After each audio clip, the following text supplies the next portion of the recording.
Apologizing for existing. You make a noise while eating. You say sorry. Someone's having a bad day and you can feel it radiating across the room, so you shrink. You apologize for being in the way, for breathing loud, for wanting something. It's automatic now, so automatic you don't even notice you're doing it until someone who didn't grow up like you just doesn't do that. They take up space without permission. They exist without narration.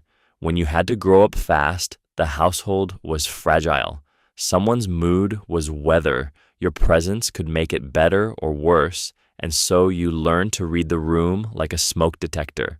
You learned to muffle yourself, to be the one who adjusts, to say sorry before anyone had to ask you to move. Sorry for needing. Sorry for having needs. The apology became your entrance ticket to being tolerated. Here's what it cost. You probably still can't ask for anything without softening it with apology or explanation. You'll order at a restaurant like you're inconveniencing the waiter. You'll take up space in a meeting and then immediately apologize for speaking. Even now, in safety, your nervous system hasn't caught up. It's still waiting for the other shoe, still bracing for impact if you exist too loudly. The first step isn't actually forcing yourself to stop apologizing. That's too hard and it feels wrong.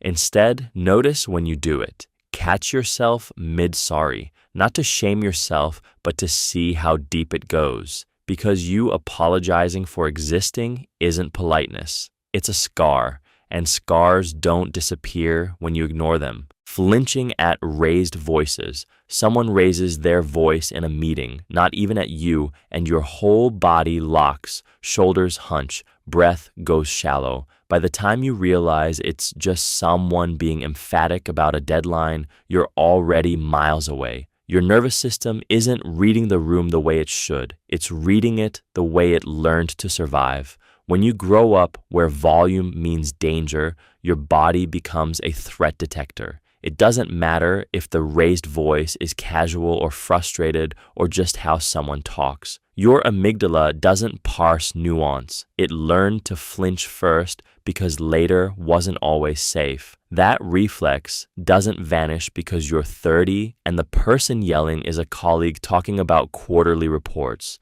Here's the trap. You think this flinch is a personality quirk.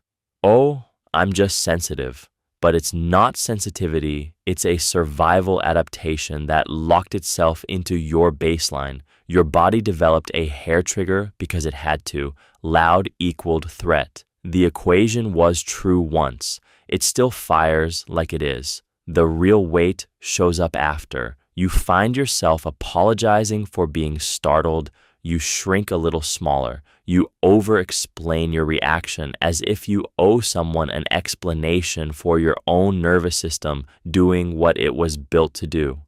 That apology is proof that part of you still thinks flinching was your fault. Your system wasn't broken. It was protecting you with the tools it had. The flinch made sense then. The shift lives in noticing it now without shame and understanding that what kept you safe once doesn't have to run your present. Answering pain with, "It's fine." Someone asks how you are. Your shoulder is screaming. Your chest feels tight. Your sleep has been fractured for 3 weeks. And you say, "I'm fine." Not because you actually are, because somewhere along the way, your pain stopped being a signal you could trust, and it became an inconvenience you had to manage in silence, something to swallow whole and move past, like it never happened. When you grew up too fast, your feelings learned early that they were not the priority. Maybe a parent was unwell and needed you to hold it together.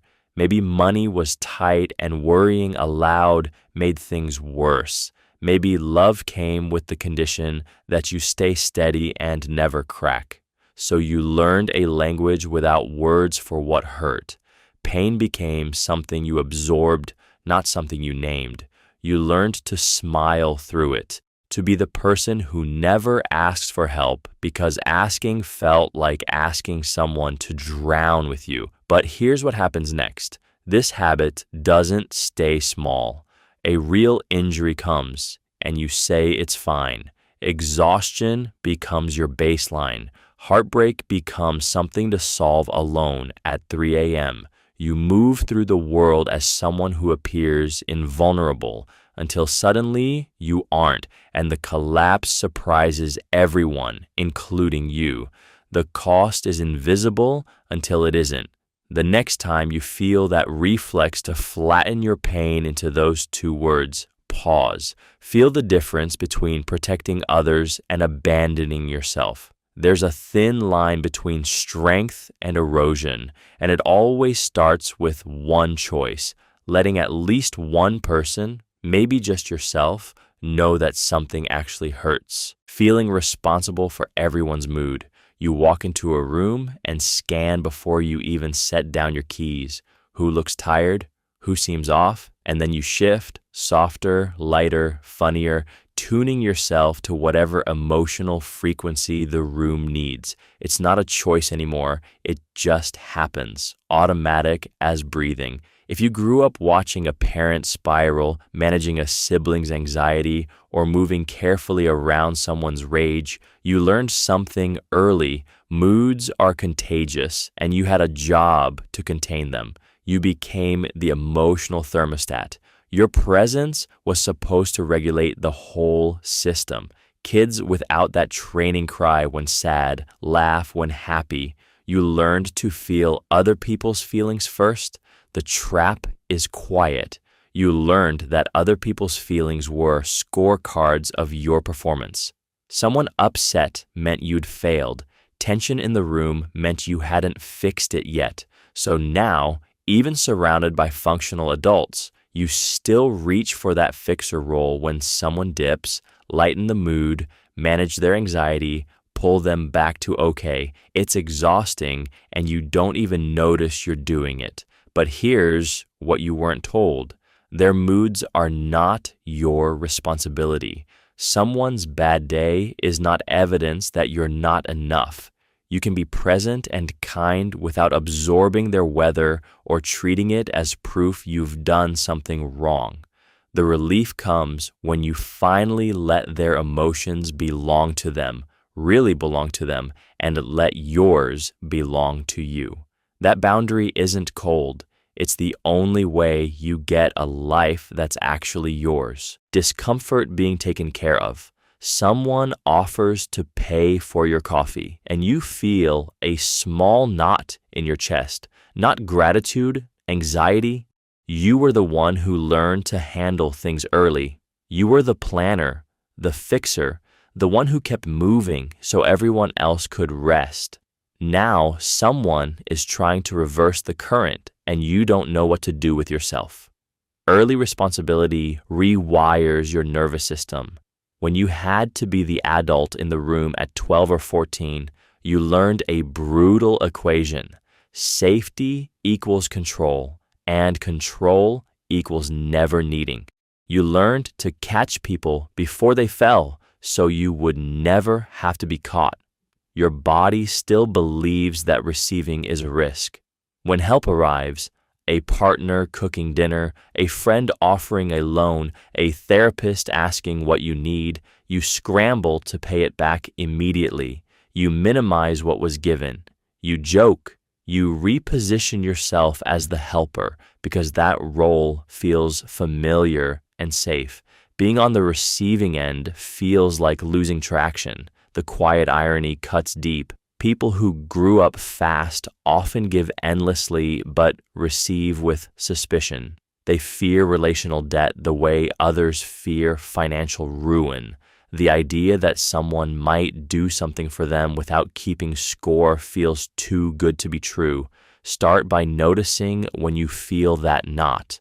Don't fight it, just name it. This is the old math. Then try something smaller. Let someone do one small thing without immediately repaying. A cup of tea, a ride, a listening ear. Let the discomfort sit for 5 minutes instead of scrambling to erase it. That pause is where the math can slowly change. Over-explaining simple choices. Someone asks where you're going Friday night. A normal person says, out for coffee. You launch into a 3-minute justification. The place has good Wi-Fi, it's close to home, so you're not wasting gas money. You've been meaning to catch up with that one friend. The coffee there is reasonably priced compared to the chain down the street. Their eyes glaze over halfway through. At some point in your childhood, every choice you made had to be defensible. Maybe you needed permission you didn't get. Maybe saying yes to something small meant getting interrogated about your motives, your plans, your loyalty. So you learned early that a statement wasn't enough. You had to build a case. Evidence, reasoning, proof that you weren't being selfish or reckless or ungrateful. Now, decades later, nobody is cross-examining you. Your friend doesn't need a dissertation on coffee venue selection. Your partner doesn't need to audit your decisions, but your nervous system still treats a simple choice like a trial. You over-explain because somewhere deep down, you don't trust that the answer is just okay on its own. The real cost, this habit keeps you small and reads as uncertainty to other people. It exhausts both of you. Next time you catch yourself spiraling into explanation mode, pause. Just say the thing. Let the answer be enough. See if the world stays calm when you don't justify yourself. Spoiler, it almost always does. Reading a room before entering. You walk toward a door, a classroom, an office, a family dinner, and you pause. Not from nerves, you're scanning. Before crossing the threshold, you're already reading the air, the tone of voices, the spacing between bodies, whether the laughter is real or performing. You know which adult will need managing, which mood will crack if you say the wrong thing. You move like a diplomat entering a room that might be safe or hostile, and you won't know until you're already in. This is not a skill most kids your age had to learn. Most of them walked in and just existed. They made mistakes, said clumsy things, learned later that consequences happened. But somewhere in your childhood, the cost of not reading a room was too high. Maybe a parent's temper shifted fast. Maybe you had to protect a younger sibling or manage an adult's crisis. Maybe love felt conditional on your ability to sense what was needed before it was asked. Now it's automatic. You walk into a meeting and already know who feels threatened. You enter your partner's home and you're calibrating before you hang your coat. The skill kept you safe once. It might still serve you sometimes. But here's the thing that matters most. Most people in that room have no idea they're being read, and you're spending emotional energy that others don't have to spend, energy you could use for yourself. You don't have to enter every space as an ambassador making calculations. Sometimes you can just walk in as someone who belongs there, regardless of what the air feels like. Struggling to accept help. Someone offers to cover lunch. Your chest tightens. A friend volunteers to help you move, and you immediately say no, you've got it handled. Your partner asks what they can do when you're sick, and you snap, even though exhaustion is eating you alive. The moment someone reaches out, something in you says no before your mouth even catches up. When you grew up fast, asking for help felt like admitting weakness. Or worse, handing someone a weapon they might use later. Maybe resources were scarce in your house, and you learned early that survival meant doing it yourself. Maybe the grown-ups around you were unreliable, and you couldn't afford to wait for them. Maybe love arrived conditional on you being useful first before anyone owed you anything. So you built a whole system where needing something meant shame, and independence meant you stayed safe. Your nervous system is still running that old program. The habit works in a way. It protects you from disappointment by making sure you never truly depend on anyone, but it also locks you out of something your younger self desperately needed: being seen and cared for, no strings attached, no payback expected. Every time you refuse help, you tell yourself the same message you internalized years ago: you're alone in this. This week, when someone offers something small, pause before you answer. Notice the tight feeling in your chest. Try saying yes to one thing, not because you need it, but because you're teaching your body that being helped doesn't shrink you. That's where the real healing starts. Guilt every time you rest.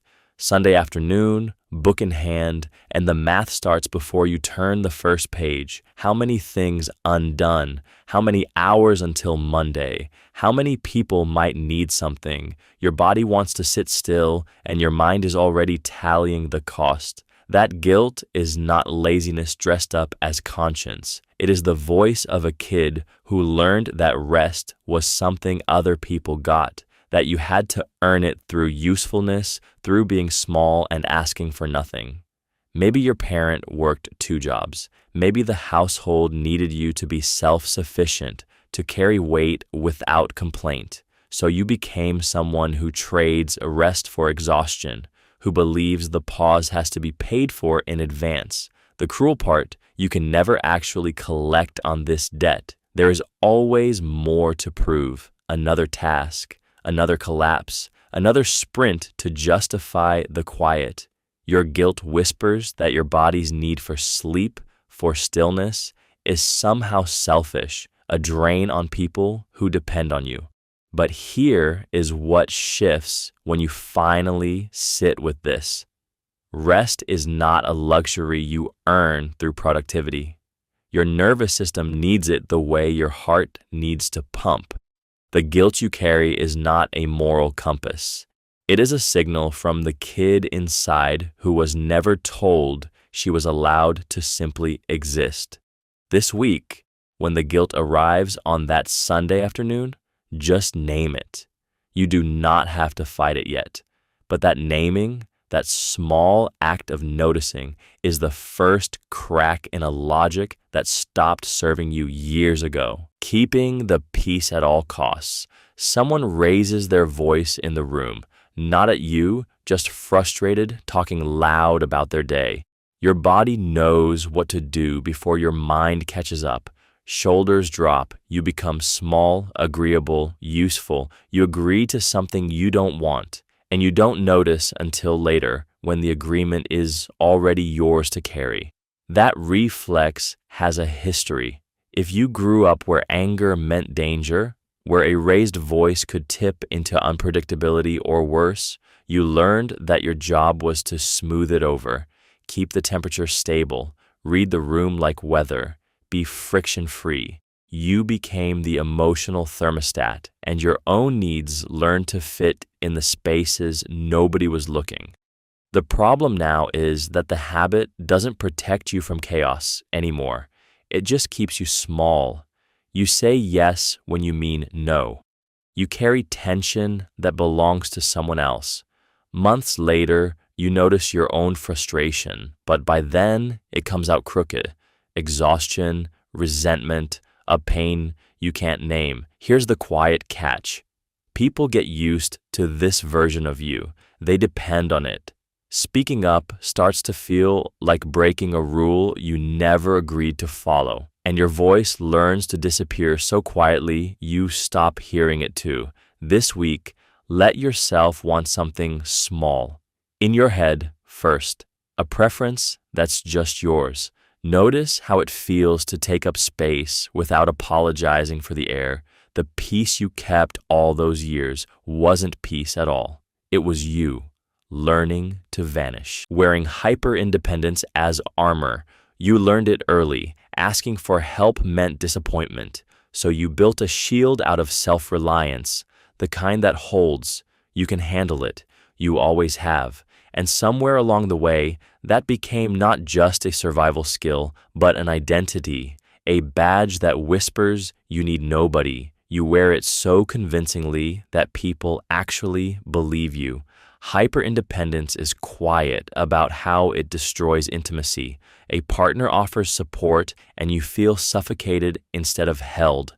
A friend tries to help and you read it as pity. You've trained yourself so hard to be the one who fixes, carries, solves, that receiving starts to feel like failure. Vulnerability looks like weakness. So you smile and say, "I've got this," even when you don't, even when you're drowning, but nobody mentions the weight. That armor gets heavier every year. It costs you real relationships because people can't love someone who won't let them in. It costs you joy because you can't celebrate without immediately spinning to the next crisis. It costs you rest because rest feels like laziness when you've built your whole life around doing. The shift isn't about swinging to dependency. It's about learning that needing something from someone doesn't disqualify you. It makes you human. This week, ask for one thing where you actually need help. Notice what rises up, usually shame or fear of obligation or a deep belief that you don't deserve it. That's the armor speaking. And maybe for the first time, you get to ask, do I still want to wear this? Rehearsing conversations in advance. You're in the shower, you're walking to your car, you're lying awake at 3 a.m., and somehow you're already 3 sentences deep in a conversation that hasn't happened yet. Rehearsing every word, every pause, every possible way the other person might react. By the time the actual moment comes, you've lived it a dozen times already in your head. If you grew up in a house where saying the wrong thing meant danger, whether emotional, physical, or financial, your brain learned to predict. It learned that a spontaneous word could tip the whole room. So now, even in low-stakes moments, you script, you buffer, you preload every sentence with contingencies because spontaneity still feels like risk. The thing is, this habit saved you once. When your parents' mood was the weather and you were just trying to navigate the storm, rehearsal was armor. It gave you a fighting chance. But now, in conversations with a partner who loves you or a friend who is genuinely safe, that armor becomes a cage. You're not actually talking. You're performing a version of yourself that already survived the worst. The quieter cost is loneliness inside connection. You're so busy managing their reaction that you never actually meet them, and they feel it. They sense you're not quite there. The move isn't to stop being thoughtful. It's to notice when rehearsal tips from preparation into control. Sometimes the conversation you need most is the one you couldn't script. Saying sorry when someone bumps you. Someone's shoulder connects with yours in the grocery store. Before you even process it, your mouth opens. Sorry. They walk past. They didn't look back. They didn't care. And there was nothing you could have done differently. But your nervous system already fired. Your apology was automatic, involuntary, like a reflex from a body that learned long ago that sudden contact means danger. When you grew up fast, your home had a particular physics. Unexpected moments were often someone else's mood breaking, a raised voice, a door slamming. Your job became prediction and prevention. You learned to absorb blame before it found you, to smooth edges before anyone got upset, to say sorry for existing in the wrong place at the wrong time. It kept things quieter. The pattern stuck like a scar. Now, as an adult, you apologize for occupying space. You say sorry when a stranger bumps you because some part of you still believes the collision was somehow your fault, or that your apology might prevent a reaction you fear. Your body remembers that safety came from taking responsibility for everything around you. Next time your reflex fires, pause for one breath. Ask yourself, did I actually do something wrong? More often than not, you didn't. Other people bump. Humans move through shared space imperfectly. You don't owe an apology for existing. Stopping this one small, invisible habit can feel like reclaiming something you didn't even know you'd lost. Feeling like a burden by default. Someone asks you for a favor, and your first instinct is to apologize for the inconvenience, even though they asked. You're not being polite. You're running an old operating system that tells you your needs are the problem, not something worth having. That automatic guilt came from somewhere real, usually from a time when your need for anything felt genuinely dangerous. When you grew up fast, asking for things taught you something sharp. Maybe your parent was drowning and your request meant more stress. Maybe money was tight and wanting anything felt selfish. Maybe there was anger if you took up space. So you learned the safest version of yourself is the one who needs nothing, wants nothing, takes nothing.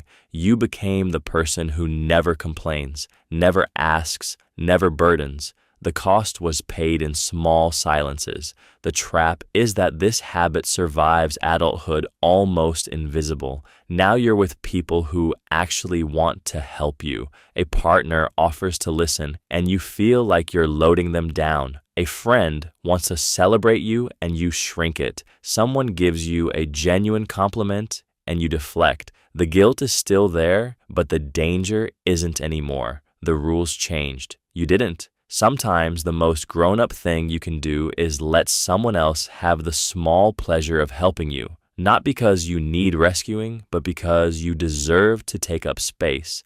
Try this. Next time that automatic guilt arrives, just notice it. Don't fix it yet. Just observe that old voice. The rules have changed. You're learning to believe it. Being the family's unpaid therapist, dinner table, Tuesday night, one parent vents about work, the other spirals about money. You don't remember volunteering for this, it just happens. 40 minutes later, you validated feelings, offered perspective, held space for problems that aren't yours. Everyone leaves lighter, you leave drained.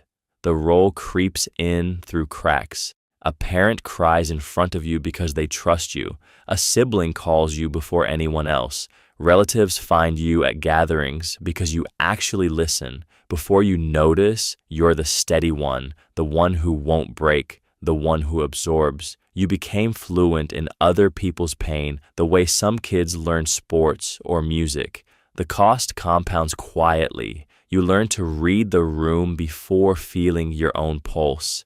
Your problems get filed away in later drawers that never open.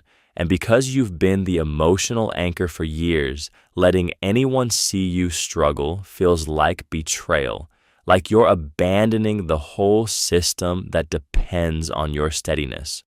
What matters is this. You took on a job designed for adults when you were still learning who you were. It doesn't matter that you were good at it or that love was in it. You were still a child.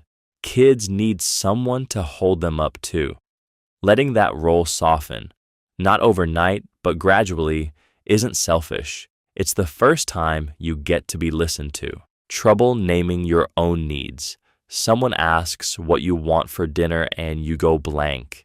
Not blank like you're indecisive, blank like the question landed in a language you never quite learned. You hear yourself say, I don't know, whatever you want, or I'm fine with anything. And you mean it, sort of. But underneath that flatness is something else.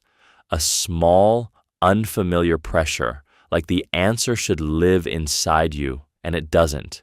When you were young, your needs were either invisible or dangerous. Maybe your parent was unpredictable, happy one minute, cold the next. So you learned to read the room instead of reading yourself. Maybe resources were tight and wanting things felt selfish. Maybe there was so much noise in the house that your own voice got very quiet. Over time, You stopped checking in with yourself altogether. Needing became unnatural, like asking for something in a language nobody speaks. Now, as an adult, you can feed yourself and pay rent. But the question, what do you actually want, still lands wrong in your chest. You bend toward your partner's preference so smoothly that you don't even feel yourself bending. At work, you volunteer for things before thinking. You say yes to plans you don't want. It's not people-pleasing exactly. It's more like you never learned to translate your own inner weather into words, so silence feels safer than trying. Start small. Name things that are already true. You're tired. The room is cold. You'd rather stay home. Nothing grand. Just sentences about you, said out loud until your own voice stops sounding like someone else's. That's where your needs live. In the small, ordinary truths you've been trained not to notice. Suspicious of unearned kindness. Someone gives you a compliment at work, and your first thought is not gratitude. It's a quick mental scan of what they might want from you. A friend offers to help move on a Saturday, and instead of relief, you feel that old sting of owing. Someone buys you lunch, and you immediately calculate when you need to pay them back, or worse, what strings might be attached. If that loop runs in your head, you learned early that nothing is ever truly free. When you had to grow up young, kindness often came with invisible cost. Maybe a parent's love came attached to performance, or help arrived only when something was expected in return. Maybe you learned to read the room for hidden agendas because your safety depended on it. So now your nervous system treats generosity like a question mark. What's the catch? When will the bill arrive? What will they ask of you later? The real problem is that genuine kindness does exist. People do give without keeping score, but your antenna got trained so early that you can barely hear it. You say yes to help and spend the whole time braced for the moment it gets weaponized. You're essentially squinting at a clear day, waiting for clouds that might never come. The shift starts when you notice you are the one counting coins, not them. Then test it. What happens if you accept one kind thing and do nothing but say thank you? Not every kind person is a debt collector. Some of them just saw you and wanted to help. Startling at unexpected touch. Your partner's hand lands on your shoulder in a crowded room, and something in you jolts. Your breath catches, your body locks. Maybe you spin faster than feels natural. Then recognition hits. It's just them, just a friend. And in that half second of shame, you feel the old script running. My body overreacted to something safe. Here's what your body learned that most adults don't have to. Touch could mean unpredictability. A hand could carry anger. A sudden movement could signal danger. Your younger nervous system installed a smoke detector calibrated way too high. It screams at the faintest hint of smoke, even the kind from someone's cigarette 3 rooms over. What you're experiencing now is that same system still working from its original blueprint. You startle hard at things that pose zero threat because part of you never stopped scanning for the things that once did. Your amygdala, the alarm in your brain, got trained early to read sudden contact as a warning. That wiring doesn't just disappear when you turn 18. The trick people miss is treating it like a personal flaw or something you should be able to think your way through. It's not anxiety you willpower into submission. It's a reflex that kept you alive once, even if it makes you feel jumpy now. Some people notice this loosens slightly when they feel genuinely safe with another person long enough. Not because they forget the old danger, but because the nervous system eventually learns it can lower the volume. Until then, that startle is just your body being honest about what it survived. Fixing things before you're asked. You walk into a room and your eye catches something wrong. A crooked picture, a burnt-out light, a partner's stressed shoulders. Before anyone says anything, before anyone even notices the problem exists, you're already moving, fixing it, smoothing it, making it disappear so no one has to feel the weight of it. This habit feels like care. It feels like love. And maybe it is, but it's also a ghost of survival. When you were young, someone's mood was weather, and you learned to read the sky before the storm arrived. You learned that the smallest things you fixed preemptively could prevent the fall. So now, decades later, your nervous system still runs that old calculation. Notice the problem first, fix it first, stay ahead of the bad thing that might happen if you don't. The trap is quiet and sneaky. You've become the only person in your relationships who notices problems. You've become the one responsible for the temperature of every room, the emotional state of everyone in it. And when you slip, when you miss a crooked picture or forget to manage someone's mood, you feel a spike of shame that doesn't match the situation at all. The real shift happens when you let a problem just sit there for a moment. Let the person in the room know it exists. Let them choose whether to fix it. This small choice teaches you and them that you're not responsible for everything that goes wrong and that things can stay broken without the world collapsing. Small talk feels like a threat. You're at a coffee shop and someone says, "Crazy weather we're having." Your shoulders lock. Your mind spins through the subtext. What are they really asking? What do they want? Why can't they just come out with it? A normal person smiles and moves on. You're already mapping the room for exits. When you had to grow up early, casual conversation became a kind of code you had to crack. In homes where tension lived in the walls, where a passing comment could detonate into something ugly, you learned to hunt for the real meaning underneath the words. Nothing stayed simple. Every remark carried weight. Silence itself could be dangerous. So now, decades later, your nervous system still reads, "How's your week?" like it's a test you might fail. Here's what's true. Your hypervigilance worked. In that house, reading the room before you spoke kept you intact. You caught the shift in your parents' voice before the anger spilled out. You knew when to make yourself small. That skill saved your skin. But the barista pouring your coffee isn't your childhood. They're not trying to bait you or trap you or measure your worth. The hard part is that your body hasn't caught up to safety yet. You're still broadcasting on a frequency that made sense then and exhausts you now. Learning to sit with small talk, to let it be exactly what it appears to be, isn't about lowering your guard or becoming someone you're not. It's about slowly learning that not every room is a minefield. And honestly, most of them aren't. Emotions arriving late never live. You're laughing at a joke 3 seconds after everyone else stops laughing.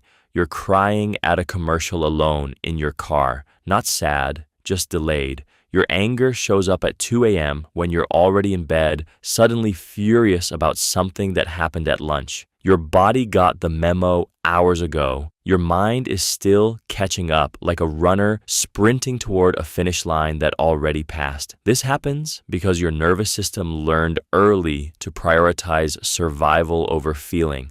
When you were young, emotions weren't safe in real time. Maybe showing sadness meant you'd be dismissed. Maybe fear meant nobody would protect you anyway, so better not to feel it then. Maybe anger got you in trouble, so you learned to swallow it whole and deal with the aftermath alone in the dark when no one could see. Your brain didn't kill the emotion. It just filed it away, like a letter marked open later. So now you can function through the hard moment, the conversation, the conflict, the moment you needed to be strong. But your feelings arrive when it's no longer useful, no longer shareable, no longer connected to anything you can actually do about it. You're left feeling untethered from your own sadness or anger, as if the emotion doesn't belong to the moment anymore. Here's what matters though. They're not wrong. They're just arriving too late to tell you anything in real time. The strange gift here is noticing when they do show up, not to judge yourself, but to recognize that your younger self was just trying to keep you safe. That delay was the survival tool. Now it's just a reflex you're allowed to outgrow. Hiding behind text over calls, your phone rings. That small spike of dread moves through your body before you even look at the screen. Not excitement, just dread. Someone wants to talk to you live with no script, no time to prepare, so you text back instead. Much safer. You control every word, every pause, every emotion that shows. Kids who grew up too fast learned early that voices carry things. Anger, disappointment, the subtle shift in tone that means you've done something wrong. Typed words are armor. You can edit, soften, delete before sending. A phone call is exposure, unpredictable, raw, impossible to take back. Text feels like you have a plan. A call feels like walking into a room where someone is already upset with you and you don't know what you said. The pattern runs so deep that you stop noticing it.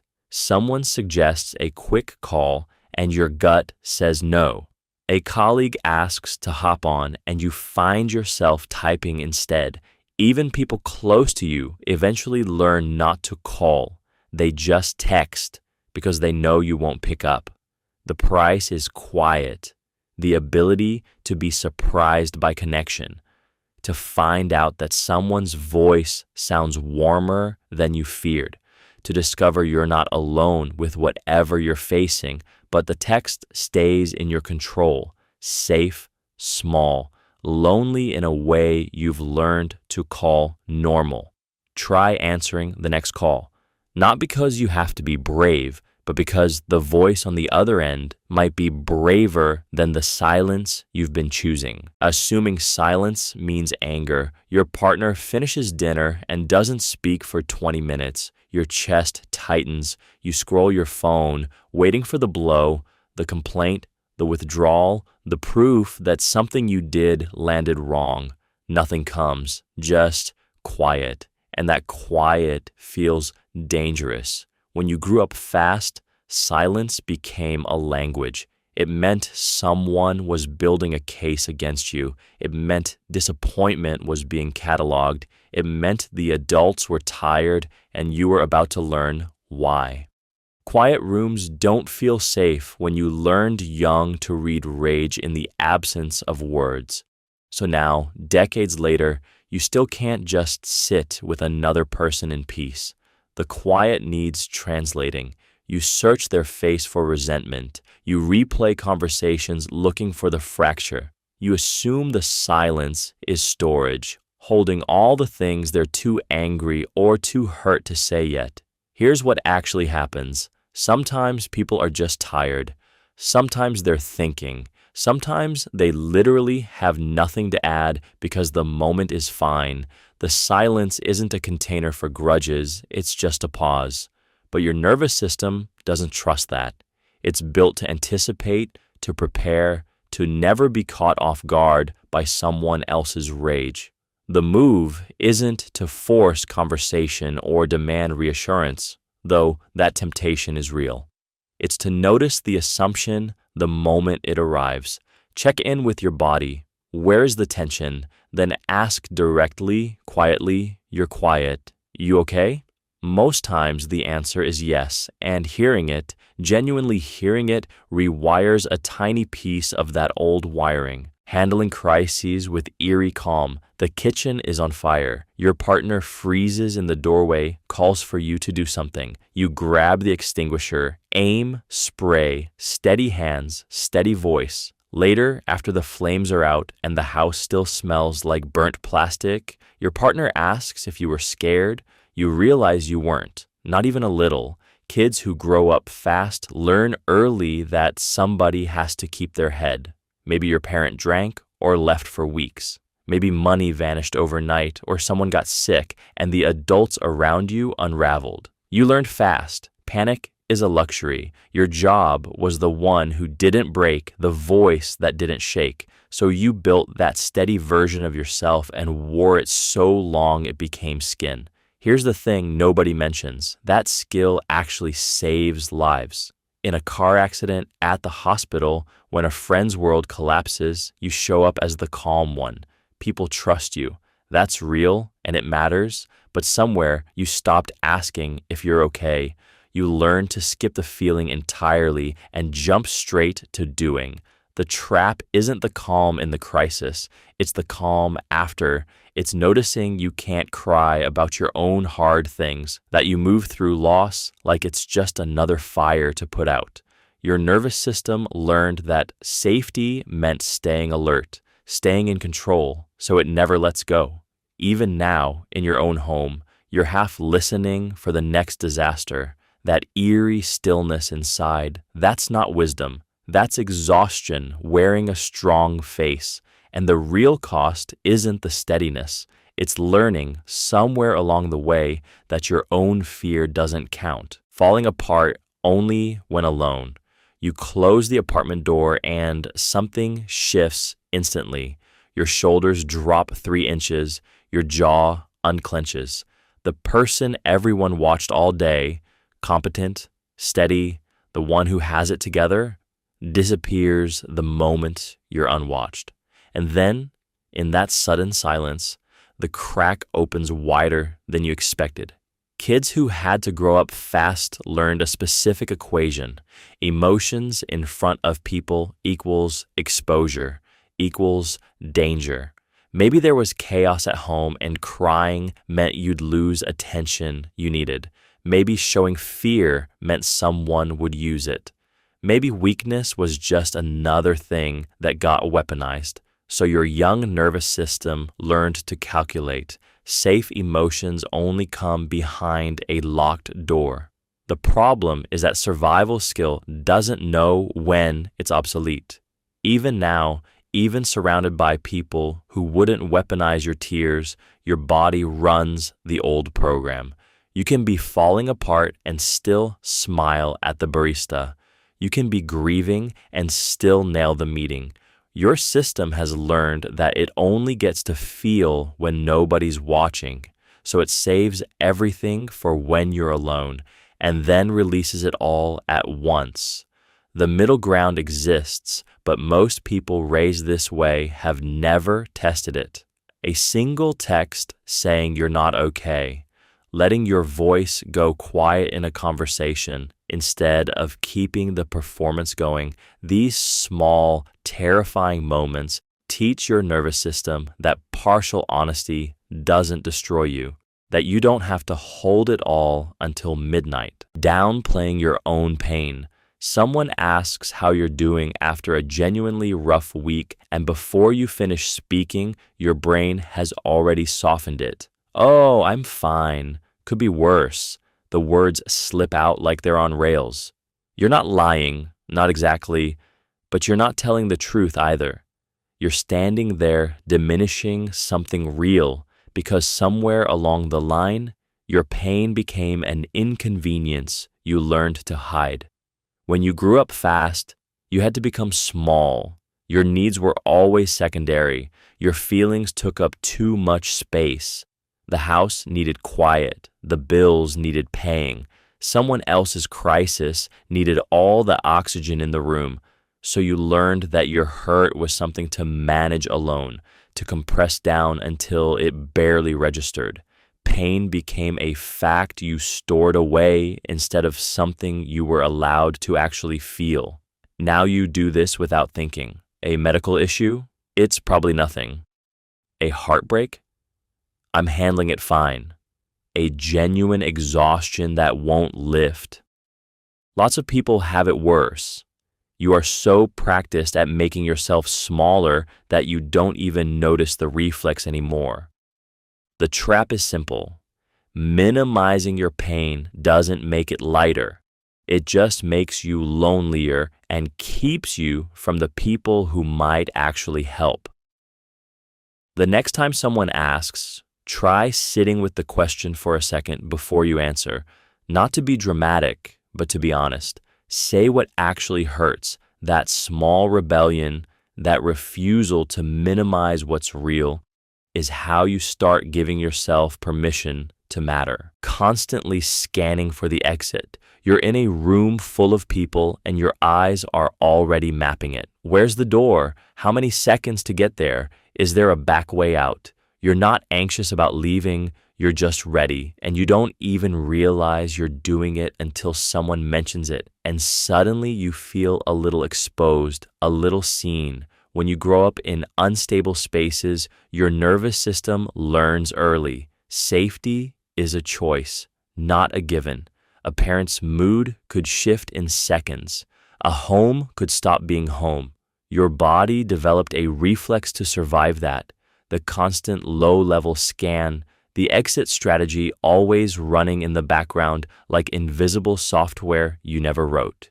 Now you're an adult and the threats are gone, but the habit stays wired in. You sit in meetings and know exactly where every exit is. You enter restaurants and your spine straightens along a path to the bathroom or back door. You're at a party and part of your attention is always on the perimeter, ready to disappear if the air changes. People who didn't grow up this way seem almost reckless, the way they just sit, just exist in a space without an escape route prepared. That hypervigilance saved you once. It kept you alert when alertness mattered, but it's still running now, even when you're safe. Start asking yourself mid-scan, do I actually need an exit right now, or am I ghost preparing for a threat that doesn't exist anymore? Sometimes the answer is both, and that's when you know you're getting untangled from it. Freezing when you're praised. Someone tells you that you did a good job. You nod, you say thanks, but inside, your whole body goes quiet, like you've been caught in a lie. Your nervous system doesn't know what to do with being seen that way, so it shuts down. That freeze is not shyness. That's survival. When you grew up in an environment where praise meant scrutiny, or worse, where being noticed meant being targeted, your brain learned something. Attention is dangerous. Maybe a compliment was followed by a sudden shift in mood. Maybe being the good one meant you became the invisible emotional manager for the whole family. Maybe love came with conditions, and praise felt like a test you were about to fail. The freeze happens because part of you still expects the other shoe to drop.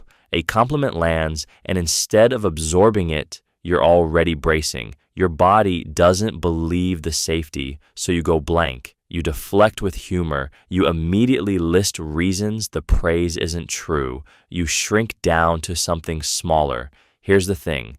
People who grew up too fast often work harder than anyone. They achieve.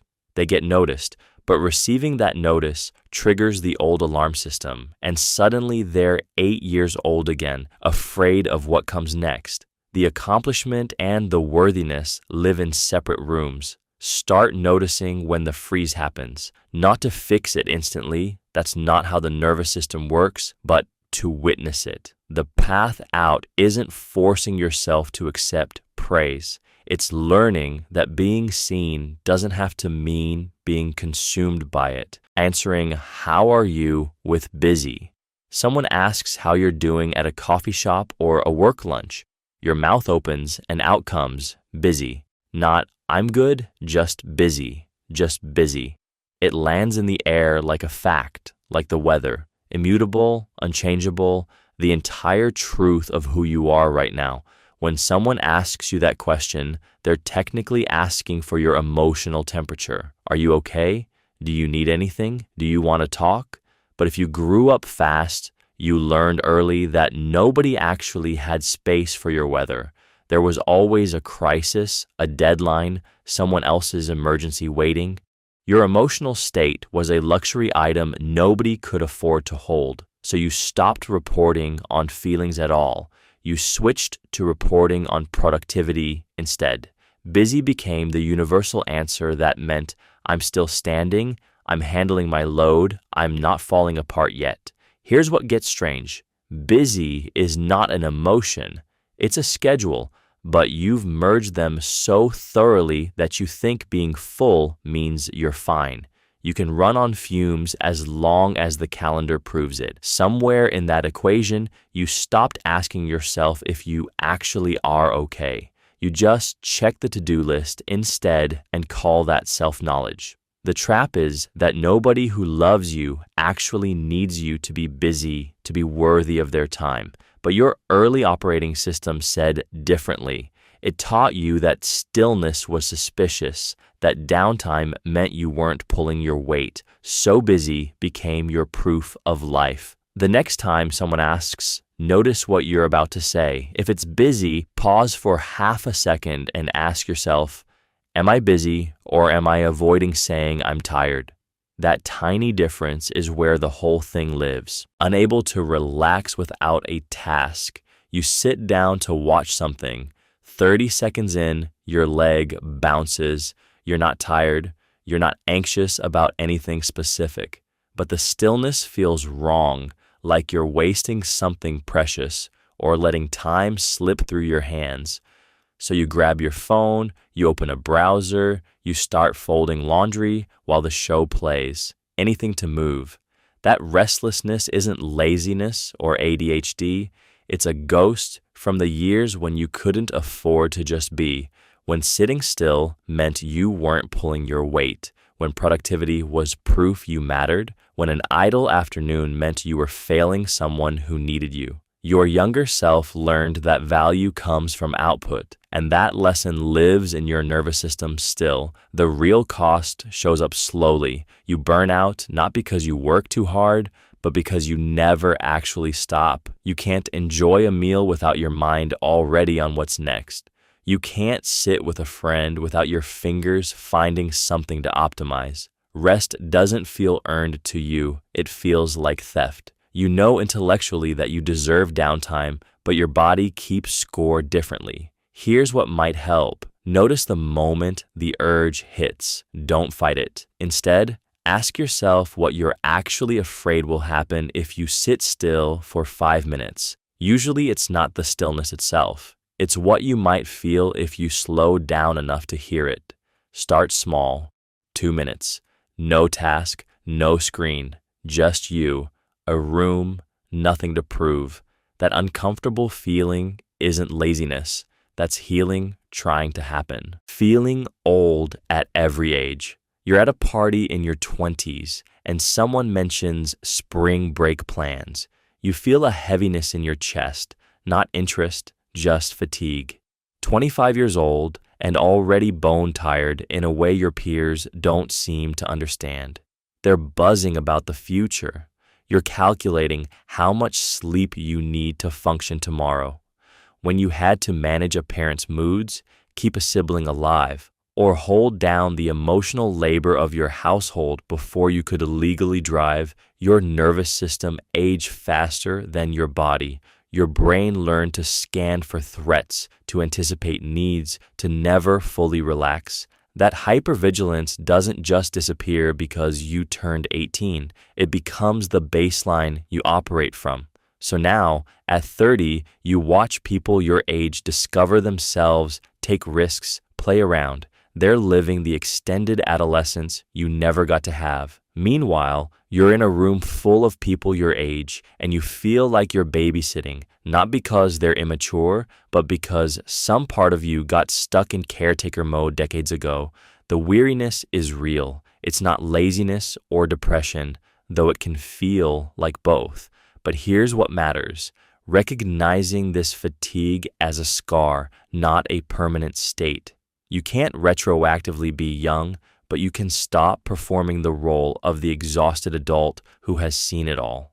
That permission to be tired and still be okay, to rest without guilt, is often the first thing to crack the door open to actual peace. Notice when the heaviness arrives. It might be telling you something you needed to hear. Grieving a childhood you missed. You're listening to someone describe a perfectly ordinary summer, nothing in particular, just heat and boredom and the luxury of having nowhere to be. And something catches in your chest, not because you want to go back, because you realize you were never there in the first place. Growing up too fast means you skipped an entire category of human experience. While other kids were learning how to waste time, you were already the solver, the responsible one, the keeper of fragile things. Your mind sharpened early. Your body learned to be useful. But your permission to be useless, that never landed. You got no manual for it, no practice run. The grief doesn't announce itself as grief. It comes as a low restlessness, a sense that something is missing from your basic wiring. You catch yourself watching other people, especially other adults, with an odd, hungry attention, not quite envy, more like watching someone collect a passport you never knew you needed.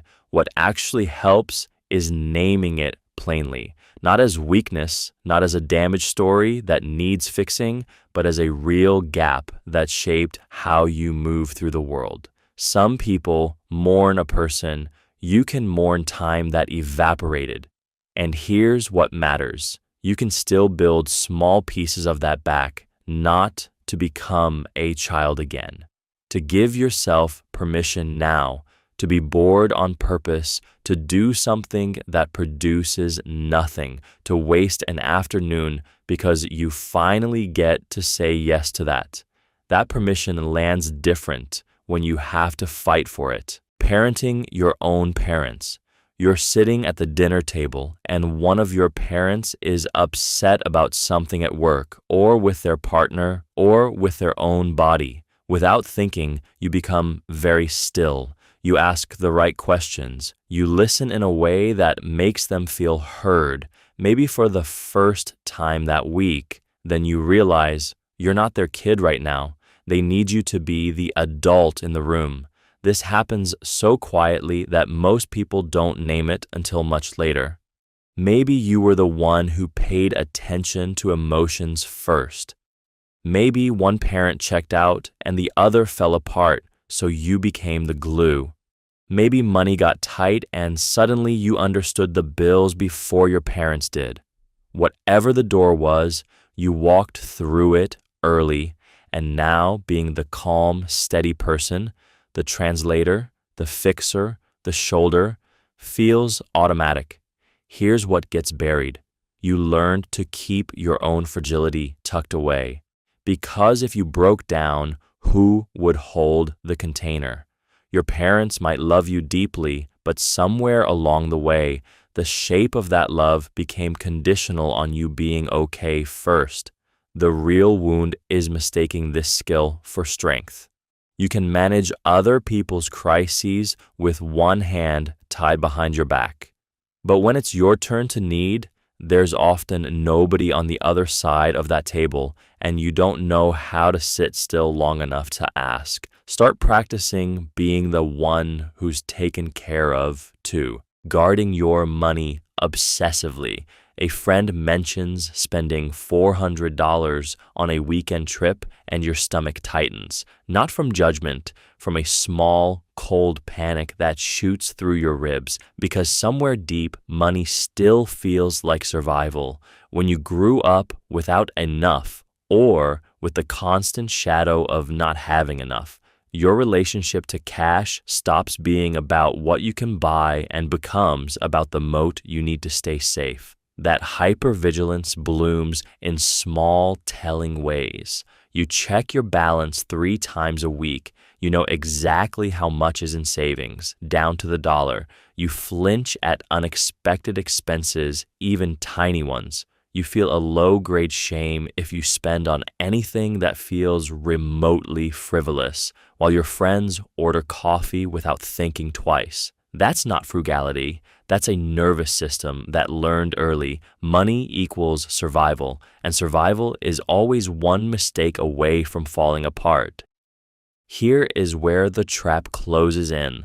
That obsessive control can keep you small.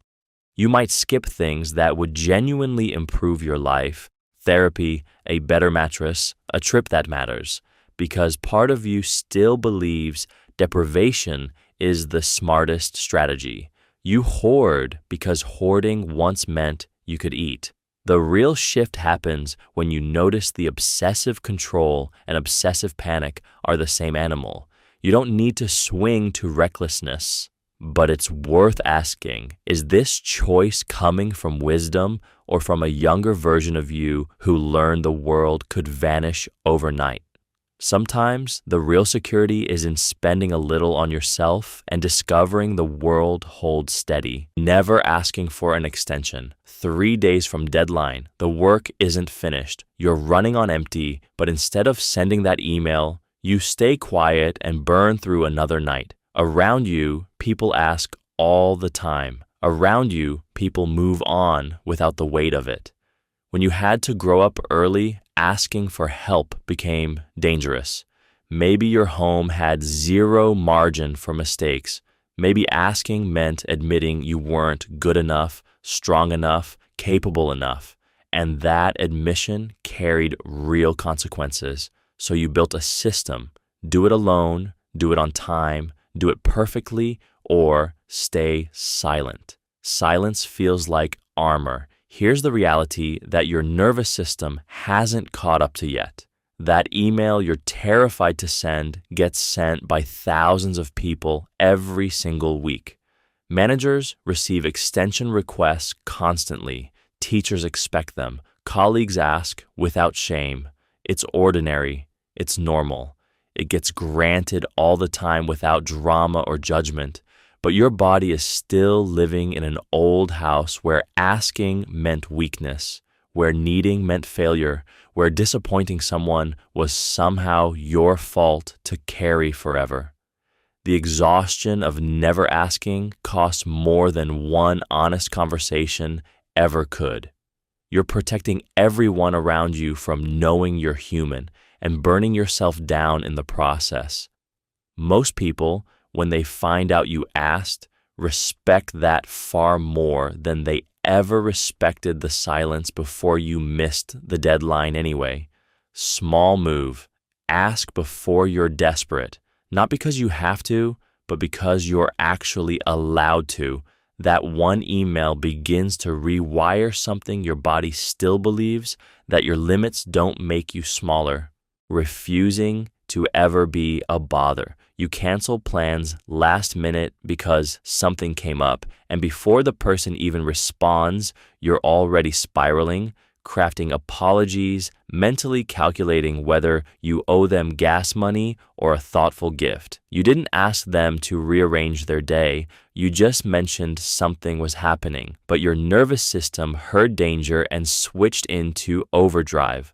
When you need something from someone, you spend hours finding an alternative solution first, alone. The path of least resistance is always the one where nobody has to lift a finger because of you. If a friend texts asking what you need, you panic a little. That directness feels like an accusation. How did they know you were struggling? Now they do. Now they might leave.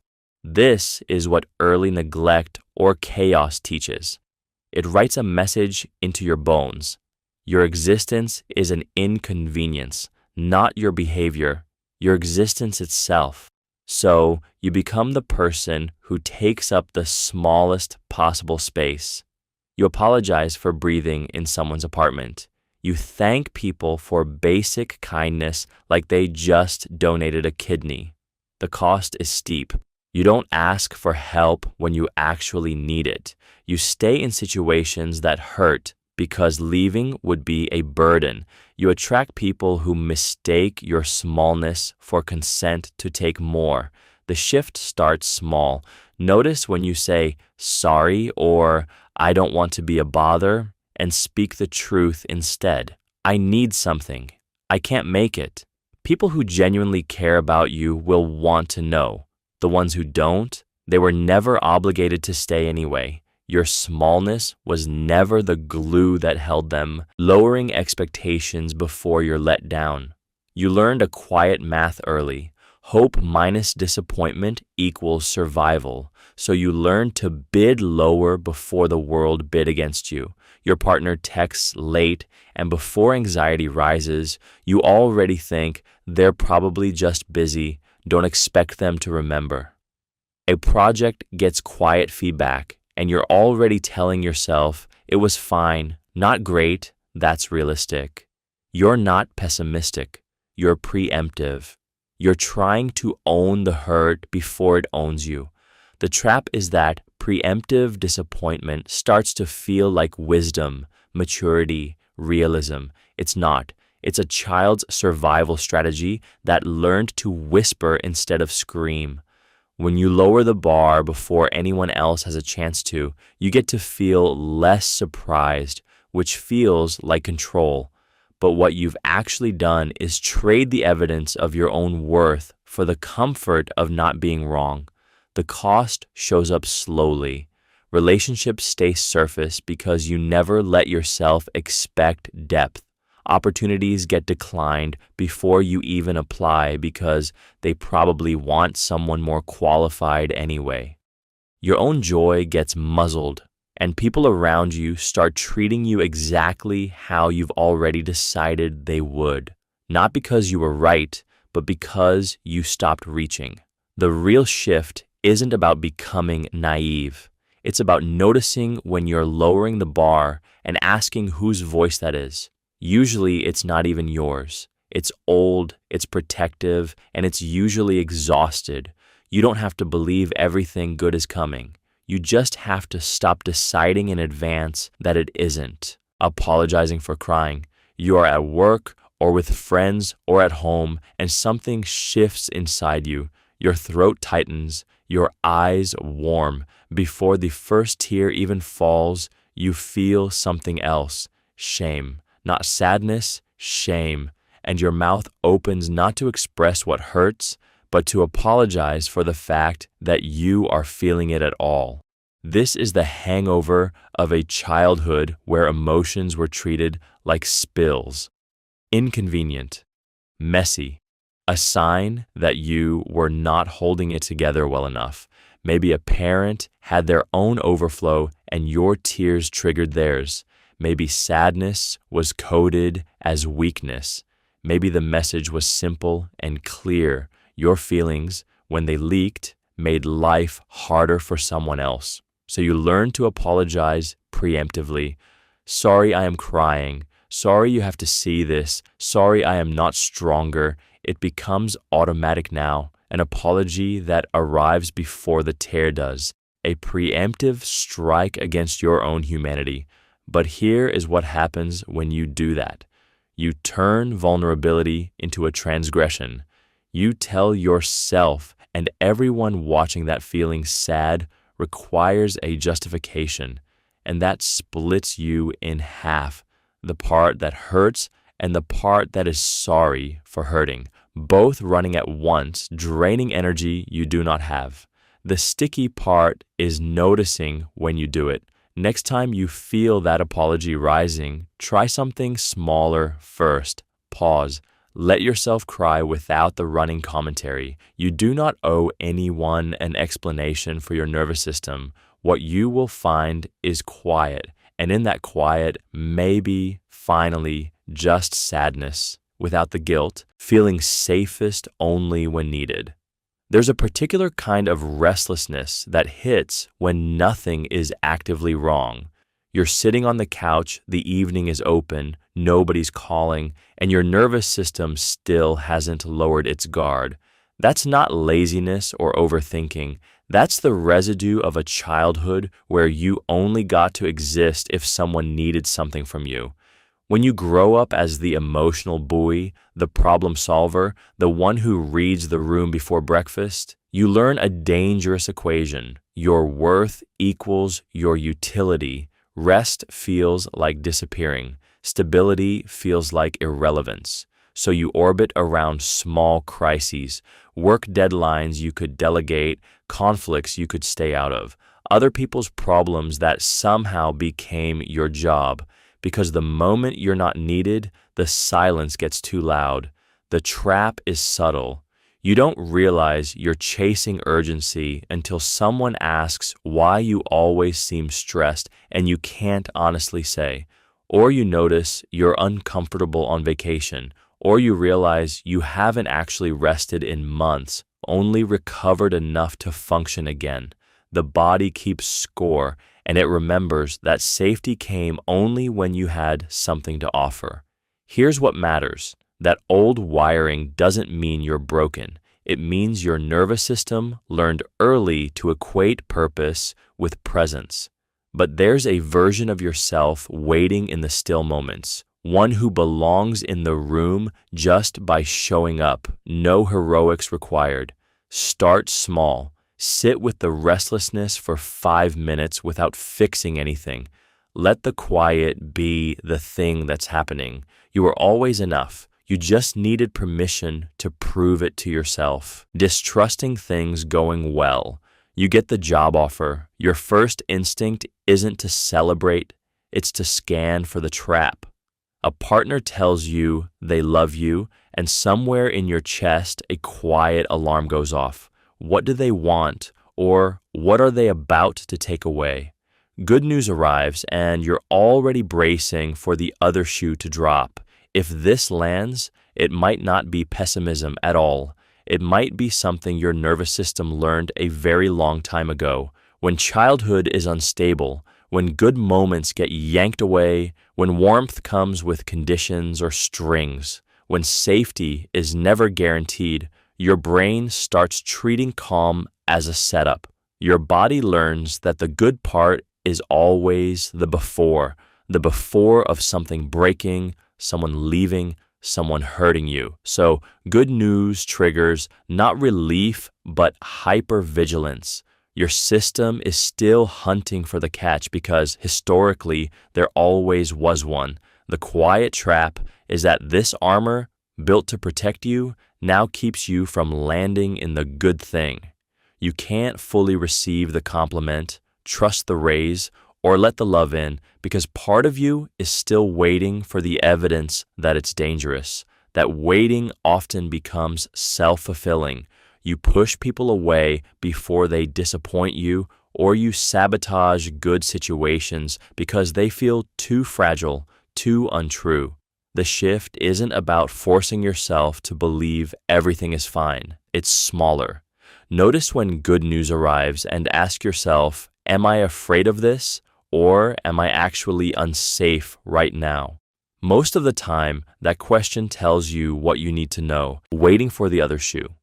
You get good news at work, a promotion, recognition, something you actually earned, and instead of landing in that moment, you're already 3 steps ahead, scanning for the catch. What's the hidden cost? Who did I disappoint to get this? When does this unravel? That forward-scanning brain of yours isn't broken. It's a survival reflex that kept you alive when good things meant someone else's bad day or when happiness was followed by punishment. Kids who grow up too fast learn that safety is a lie. Love came with conditions. Approval was temporary. So you built a sophisticated early warning system, always watching for the collapse, the betrayal, the reversal. Good things don't just land and stay, they land, then something tips. You learned to feel dread in the middle of relief. The real danger is that this habit loops back on itself. You're waiting so hard for the shoe to drop that you unconsciously nudge it. You self-sabotage. You create distance before others can. You test people's loyalty by pulling away first. You ruin the promotion by expecting to fail at it. The old wiring is protecting you from a threat that doesn't exist anymore, but it still lives inside your body, in your nervous system. Next time something good lands, try holding it steady for just one full day before you scan for problems. Not ignoring reality, just giving your system the signal that this moment right now is allowed to be solid. Your brain learned to anticipate. It doesn't have to unlearn that completely, but it can learn that some shoes never drop. Overpacking for every trip. You throw a 3-day weekend outfit into your suitcase and then stand there, frozen, adding one more sweater you won't wear, then another pair of shoes, a backup phone charger. No, 2. You're not sure what weather will hit, what mood you'll be in, what disaster might unfold, so you pack for every possible version of yourself. 3 hours later, you're hauling a carry-on that could house a small family to a beach where you'll wear the same 5 things the entire time. The thing is, this isn't really about forgetting things. It's about control disguised as preparedness. When you grew up without enough, without knowing what would be available, what you'd have access to, what would be taken away, you learned to carry everything you might ever need. The world felt uncertain, so you made yourself the backup plan. You became the person who had what everyone else needed. That muscle memory doesn't quit. Even now, in your 30s or 40s, your nervous system isn't sure the resources will be there. That extra jacket is not just fabric, it's insurance. It's proof you won't be caught off guard. It's the small weight of knowing you won't have to make do or ask for anything or arrive unprepared. The lightness you actually want, the kind that comes from trusting that a trip will be fine with less, takes practice. Start small. 1 weekend, 1 carry-on. Notice that nothing breaks. Notice that you adapt.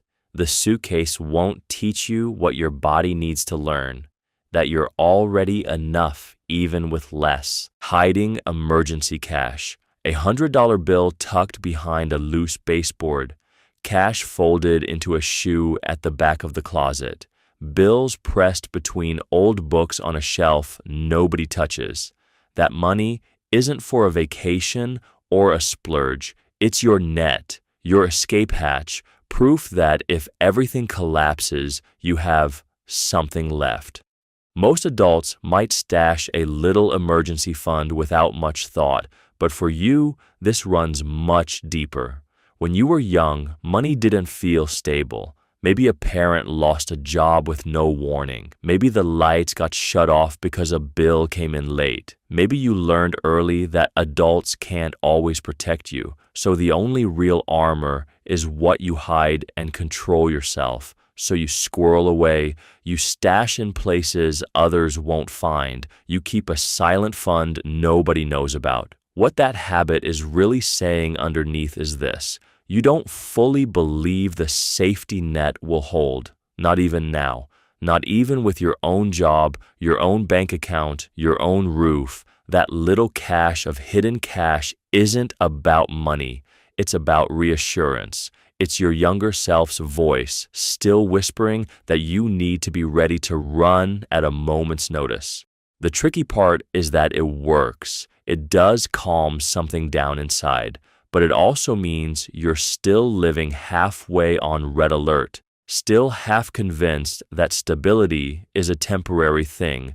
Notice that feeling without pushing back against it. You survived something real, and your body remembers. Sometimes the bravest move is letting that emergency cash live in a proper account instead, visible, counted, tracked, and still completely yours.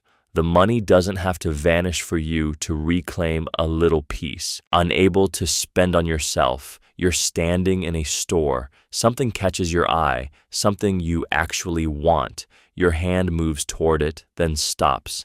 A small voice inside asks, "Do I really need this?" And not in a healthy way, in a way that makes the desire itself feel reckless, even shameful. So you put it back, you leave empty-handed. This happens a lot. There's a real difference between mindful spending and the kind of paralysis that comes from early scarcity. When you grew up watching resources vanish or watching them stretch thin across too many people, your nervous system learned that your wants don't matter. They're luxuries, indulgences, things other people get, not you. So even now, with money in your account, buying something for yourself feels like theft from your future self. The trap isn't thriftiness, it's that spending on yourself activates guilt, a guilt so automatic you barely notice it. A coffee you wanted becomes wasteful, new shoes become frivolous. Meanwhile, you'll spend without thinking on practical things for others or on abstract financial goals that never quite feel within reach. You protect everyone's comfort except your own. Here's what matters. You might call yourself responsible, but responsibility that forbids you from small joy isn't virtue. It's a wound pretending to be wisdom. Your nervous system still believes scarcity is coming, so it keeps you small, keeps you safe, keeps you waiting. The shift starts tiny. Pick one small thing you actually want. Notice the resistance bloom, then buy it anyway and sit with that guilt instead of running from it. Most people find it passes faster than they expected, saying yes, then quietly resenting it. You agree to cover a shift. You agree to help move. You agree to listen to the same story for the 100th time.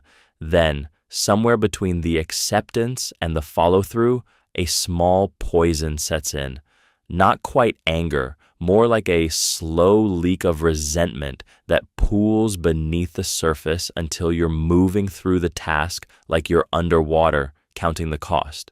What's actually happening beneath that yes? You learned early that your needs were negotiable, that saying no meant abandonment or anger or the collapse of something fragile. So you became fluent in yes, the protective yes, the people-pleasing yes, the yes that kept the peace but cost you something invisible. Now, decades later, you still say yes when you mean maybe. You still agree when refusal would be honest. The word itself feels like armor. The real trap is that resentment feels like a personal failure, like you're ungrateful or secretly selfish or just difficult. But resentment is actually information. It's your nervous system whispering that you made a promise that wasn't truly yours to make, that you bent yourself to fit someone else's need again. It's not weakness, it's a signal. The move isn't to become someone who says no to everything. It's smaller and harder. Notice the moment right before you agree. Feel the flinch. Ask yourself if this is actually a yes or if it's an old reflex. Sometimes you'll still say yes, and if you do it consciously, the resentment often doesn't take root the same way. The difference between choosing and surrendering is thin, but it's everything. Smiling to keep people happy. There's a moment in most childhood homes where a child learns that their real face is not the asset in the room. Maybe a parent came home angry. Maybe a sibling was fragile. Maybe the whole house ran on unspoken rules about who was allowed to take up space with their actual mood. So the child became a translator, reading the room's temperature and adjusting their own thermostat accordingly. They learned to smile before they learned that smiling was optional. Now you're an adult and you do this without thinking. Someone nearby seems tense and your face shifts into something softer, brighter, more accommodating. You are not lying exactly. You are managing. You are smoothing. It has become so automatic that you might not even notice you're doing it. The smile that is not quite yours, deployed to absorb someone else's emotional weather. The trap is that you've outsourced your own comfort for peace. And peace, when it's purchased by your facial muscles, is not peace at all. It's just a different kind of cost. The other person gets relief. You get a small daily erasure. Your feelings don't evaporate. They just get stored in your shoulders, your jaw, your chest, places where they turn into knots. What shifts if you let your face be honest for once, not cruel, not performed, just true? You might surprise yourself how often the room can handle the real thing and how much lighter you become when you stop being the emotional janitor. Sometimes the bravest thing you can do is wear your actual expression and let other people figure out what it means. Treating rest as a reward you earn. You don't just sit down and read a book on a Tuesday afternoon. You don't close your laptop at 5 because you're tired. There has to be a reason, a milestone hit, a deadline crushed, a week survived. Rest isn't something you deserve by existing. It's something you have to earn. And notice how that math never quite works out, because there's always another thing, another small achievement required before you're allowed to pause. This comes from watching adults in your childhood who couldn't stop. Maybe your parent worked 2 jobs and still couldn't rest without guilt gnawing at them. Maybe the message was, rest is what lazy people do, or rest is what you get when you've proven you're not lazy. Your nervous system learned that stillness requires permission, and permission comes only after exhaustion is undeniable. The trap is subtle. You're not driven by ambition alone. You're running from the old fear that if you stop, you'll be forgotten or judged or exposed as someone who didn't deserve the pause in the first place. So you build invisible gates. You say yes to one more thing. You negotiate with yourself about how much you've earned today. What shifts when you name it? Treating rest like maintenance, not luxury. Your body doesn't have to negotiate with productivity to deserve water or sleep. You don't earn the right to breathe. The same logic applies to an evening off, a morning slow, a Sunday untethered to the to-do list, not as a reward, as a requirement, as something that was always yours. Disappearing when you're overwhelmed. You're at a family dinner, someone raises their voice about politics, your phone buzzes, a text from work, your chest tightens, and without thinking, you slip into the bathroom for 20 minutes. Not to cry, not even to hide exactly, just to stop existing in the room for a bit. If you grew up in chaos, this move saved your life. When adults around you were volcanic, going quiet and small meant you survived the eruption. You learned that your presence, your needs, your voice, they were all friction. The solution wasn't to stay and work it out. It was to become invisible. Now you do it as an adult. Overwhelmed at work, you take a long lunch alone. Relationship gets tense. You suddenly have errands that require 3 hours of solitude. Your brain says, escape is safety, and it's so smooth, so practiced that you barely notice you're doing it until someone says, "Where did you go?" The trap is this. Disappearing works in the moment. You calm down. Your nervous system settles, but you never actually solve what upsets you. And worse, the people who love you start feeling abandoned.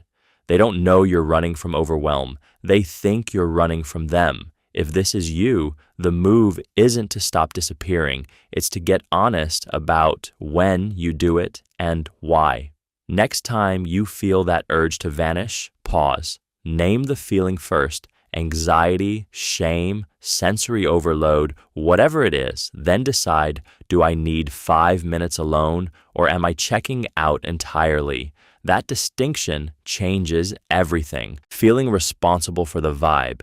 You walk into a room and within seconds, you know exactly what the room needs. Is someone quiet? You become louder. Is someone tense? You soften your voice. Crack a careful joke, smooth the edges. You are reading the emotional weather like your survival depends on it, because somewhere in your past, it did. This is hypervigilance wearing a social mask. As a kid, You learned that your job was to manage the emotional temperature around you. Maybe a parent's mood was unpredictable, or the household silence meant something was wrong.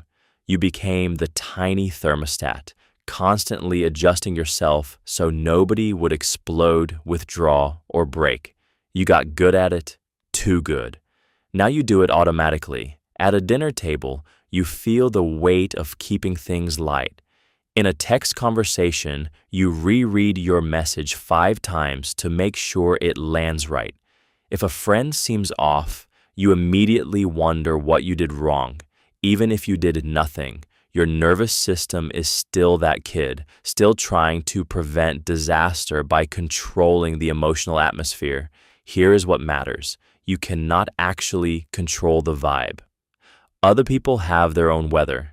The cost of trying is that you disappear into the room, so focused on what everyone else feels that you stop noticing what you feel. That is not care. That is protection, dressed up as kindness. Notice one moment this week when you are adjusting yourself and ask whose emotion you are managing right now and why it feels like your job. Just the noticing. The rest can wait. Always being the strong friend. Someone texts you at midnight about a breakup. You know the script already. You'll listen, you'll say the right thing, you'll carry their weight until they feel solid again. And you will do this without hesitation, without complaint, and without ever mentioning the thing that's been sitting in your chest all week. That's just who you are, the reliable one, the shoulder. But here's what nobody tells you. The strong friend role often starts early when someone else's crisis became your job. Maybe a parent fell apart and you learned to stay steady. Maybe a sibling needed protecting and you became the wall. Maybe chaos at home meant you had to be the adult in the room at age 9. You got good at it. Too good. Now you can't turn it off. Your friends call you their rock, their constant, their person, and you wear that like armor, like it's a compliment instead of a trap. The trap is that you've become so practiced at holding space for others that you've forgotten what it looks like to take up space yourself. You apologize for needing things. You minimize your own pain because someone else's seems bigger. You do the emotional labor without keeping score, not because you're generous, but because admitting you're tired feels like abandoning everyone who depends on you. The real shift happens when you let one person see the fractures, not to fix you, just to know you're there. The strong friend thing doesn't disappear overnight, but you stop caring alone. That's when the armor finally gets lighter. Dreading being the center of attention. Someone calls your name in a room full of people. Heads turn. All at once, you're the focal point, and something in your chest locks. Your breath gets shallow. If you grew up too fast, if eyes on you once meant someone needed something, or you'd failed, or the whole fragile thing was about to collapse, that spotlight doesn't feel like flattery, it feels like danger. When you're the kid managing a parent's moods, or covering for a sibling's mistakes, or holding the household's emotional weight, visibility becomes a threat. You learn fast. Stay invisible, stay useful, stay out of the way. Attention equals exposure. Exposure means someone might notice you're not actually okay. And in a house where people counted on you, not being okay wasn't allowed. Your nervous system learned that lesson and never unlearned it. Now someone asks you to share a win at work, and your body hears a warning. A friend wants to photograph you, and your first impulse is escape. A stranger praises something you made, and you deflect, minimize, swing the focus back to someone else. The reflex runs so deep, you barely notice it anymore. That old armor kept you safe as a kid. Now it's running interference on your actual life. Opportunities pass because you won't claim them. Intimacy stalls because you won't let yourself be seen. The real shift starts small when you notice the dread arriving and pause long enough to ask what's actually threatening you in this moment. Not what your body remembers, but what's genuinely true right now. Shrinking your wins instantly, you get the job offer. For maybe 3 seconds, your chest lifts. Then your mind does a small, practiced move. It shrinks. Not a promotion, just a role change. Not rare, just lucky timing. Not something you built, something that happened to you. By the time you tell anyone, you've already talked yourself down so far that your own good news sounds like a shrug. This habit has a particular architecture. It lives in people who had to become small to be safe. When you grew up around someone volatile or someone whose mood was your job to manage, celebrating too loud was dangerous. Joy was suspicious. Wanting things meant disappointment. So you learned to dilute your own victories before anyone else could. You became your own deflator. You got there first. The real cost shows up quietly. You accomplish something genuine, a presentation that landed, a conversation that deepened, a boundary you finally held. And instead of resting in that moment, you're already apologizing for it, already explaining it away, already making room for doubt. It's not arrogance to sit with a win for a full day. It's not selfish to let yourself have it without commentary. The shift is smaller than you think. Catch yourself in that deflating moment and just stop. Don't force yourself to brag. Just don't undo your own work before anyone else gets the chance to see it. Your wins don't need your permission to matter, but they do need you to stop talking them out of existence. Agreeing fast to dodge conflict. Your friend suggests a restaurant you hate. A coworker proposes a plan that won't work.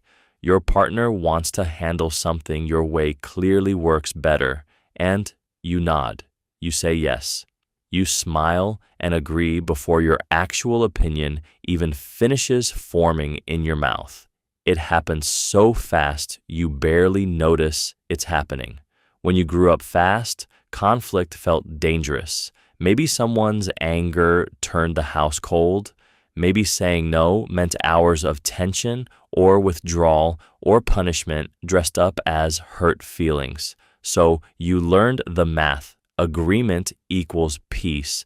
Disagreement equals risk. Your nervous system got rewired to treat your own preference as a threat to safety. The trap now is that this habit runs on autopilot. You agree to things you don't want. You say yes to plans that drain you. You swallow opinions that matter because the old fear is still whispering that your voice costs too much. And then you resent the people around you for not knowing what you actually wanted, which is impossible because you never told them. Here's what shifts things. You're not protecting peace anymore. You're protecting an old fear. Real peace requires someone knowing what you think and choosing you anyway. That means risking disagreement, being disappointing, maybe even being left. That's the part your younger self couldn't afford. Your adult self can. Start small. One true preference a week. Let it be a tiny, boring conflict. Watch what actually happens versus what you're still afraid of. The silence after honesty is almost always quieter than the tension you've been holding, bracing for anger that never comes. You walk into a room where someone you love is quiet. Your stomach tightens. You read their mood like a tracker reads a forest, scanning for the first sign of a storm. By the time they say hello, you've already written 3 versions of what you did wrong. Your whole body is braced for impact that may never land. This isn't vigilance, it's muscle memory.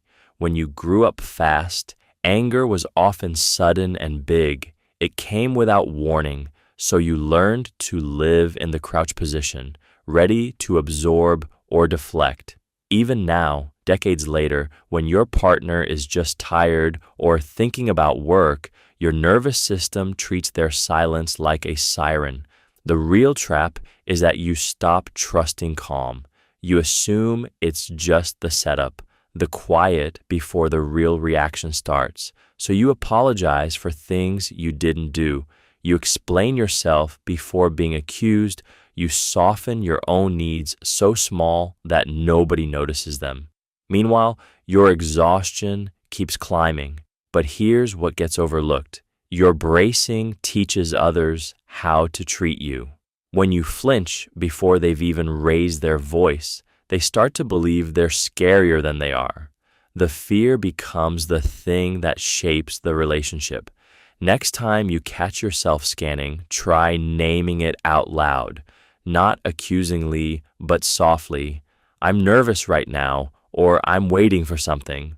Often, just saying it breaks the spell. You remember where you actually are, panicking when plans change. Your friend texts that dinner is pushed back an hour. Your chest tightens, not annoyed, tight. Your mind spins through what this means, what could go wrong, whether you somehow caused it. By the time you realize the shift is tiny, you've already lived through 3 worst-case scenarios in your head. That hair trigger alarm is not just impatience. It's your nervous system saying unpredictability equals danger. When you grew up fast, structure wasn't a luxury, it was survival. Knowing what was coming next meant you could prepare, protect, stay ahead of whatever adults might ask of you. Chaos meant nobody was watching the door. So your brain learned to treat any rupture in the plan like a threat to that safety net you built out of vigilance. Now, decades later, a reschedule hits different. It doesn't matter if the change is objectively fine. Your system doesn't process it as a minor adjustment.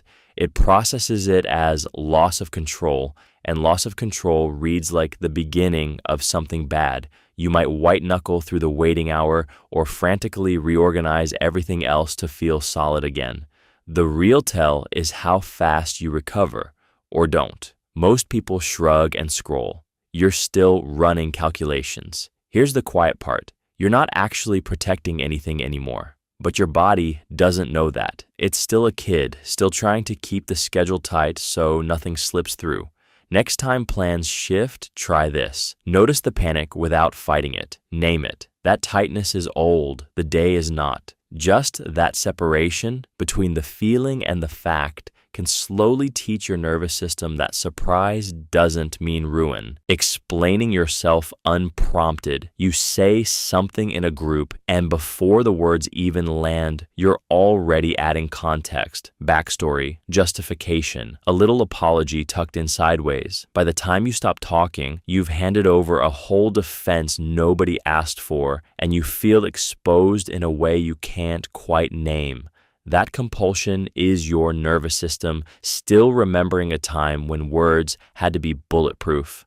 In homes where you get blamed for things beyond your reach, or where adults are too fragile and need you to manage their feelings, silence becomes dangerous. Speaking means getting hit with confusion, anger, or a sudden reversal where you're the problem.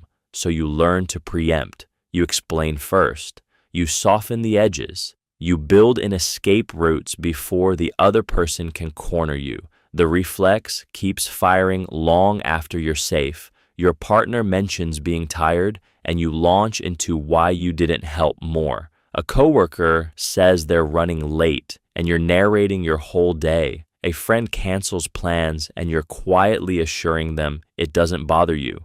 You're still arguing your case to an invisible courtroom. What it costs is steeper than exhaustion. Constant explaining trains you to believe you need to earn your place at the table.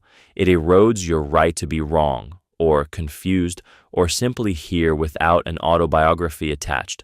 It teaches people around you to wait for your apology before they've even thought of a complaint.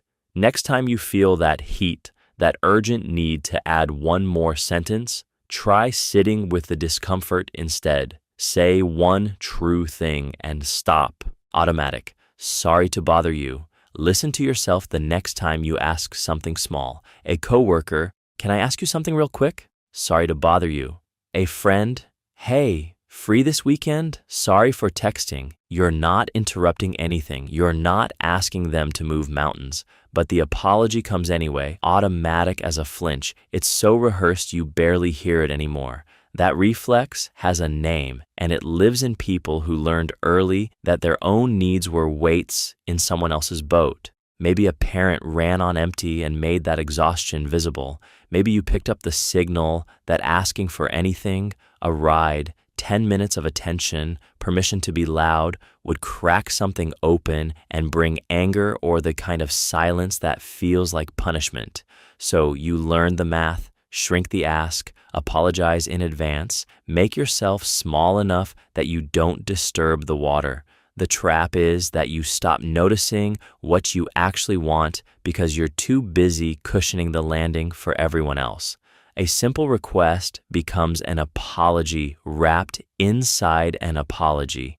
You broadcast quietly but relentlessly that your presence, your time, your questions, the space you take up is fundamentally a cost someone else has to bear.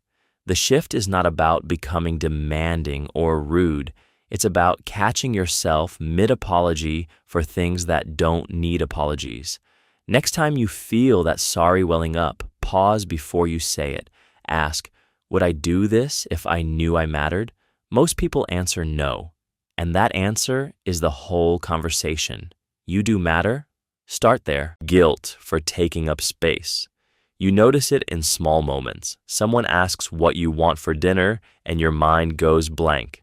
Not because you don't know, but because wanting feels like asking too much. You order what everyone else orders. You shrink your portion. You make a joke about not being hungry, even though you are.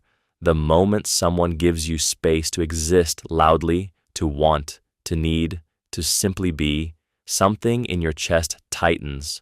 When you grew up too fast, the household ran on a single currency. Don't be a burden. Your needs were a problem to manage, not feelings to honor. Maybe a parent was struggling, or there wasn't enough to go around, or love came with conditions. So you learn the math early. Wanting equals selfish. Taking up space equals risk. Being quiet, being easy, being invisible, that was safety. Now you're an adult and the world says it's okay to exist, to ask, to take up room. But your nervous system still runs the old program. You feel guilty ordering dessert. You apologize before speaking in meetings. You feel greedy needing rest, like you're burdening your partner by having emotions, like your opinions don't deserve the air they take up. The slow work is noticing where you've learned to vanish and choosing one tiny space to occupy anyway.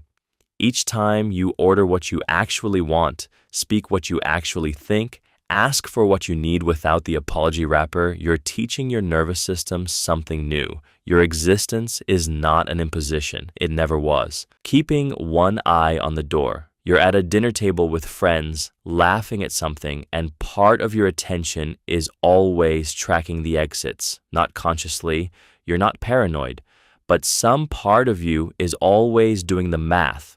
Where's the door? How fast could you move? What's the emotional temperature in the room right now? That's the eye on the door. When you grew up with unpredictability, your nervous system learned to never fully arrive anywhere. You had to stay ready, not for danger exactly, but for shift. The mood that turns, the voice that rises, the sudden need to make yourself small or useful or invisible. Your body learned that relaxation was a luxury that came with a tax. Here's what that looks like now. You're genuinely present with people you love, but part of you is still running a background threat assessment. In meetings, you're aware of the leader's facial expression more than you should be. At parties, you position yourself where you can see the room. Even in safe spaces, you don't fully dissolve into comfort because some old wiring is still waiting for the floor to shift. The strange part is that this habit kept you alive once. It made you perceptive, responsive, hard to blindside. But it also means you rarely get the thing most people take for granted, the bone-deep feeling of not needing to watch for anything. Healing isn't about losing that awareness. It's about slowly teaching your body that the door can stay in your peripheral vision, that you can turn around, and that most rooms will hold you steady. Distrusting your own hunger. It's 4 p.m., and your coworker asks if you want to grab lunch. You realize you haven't eaten since breakfast. Your stomach has been humming for hours, your thoughts scattered, your mood snappish at everyone around you, but you didn't notice. The signal just didn't register until someone else named it out loud. When you grow up in scarcity or chaos, your body becomes a threat.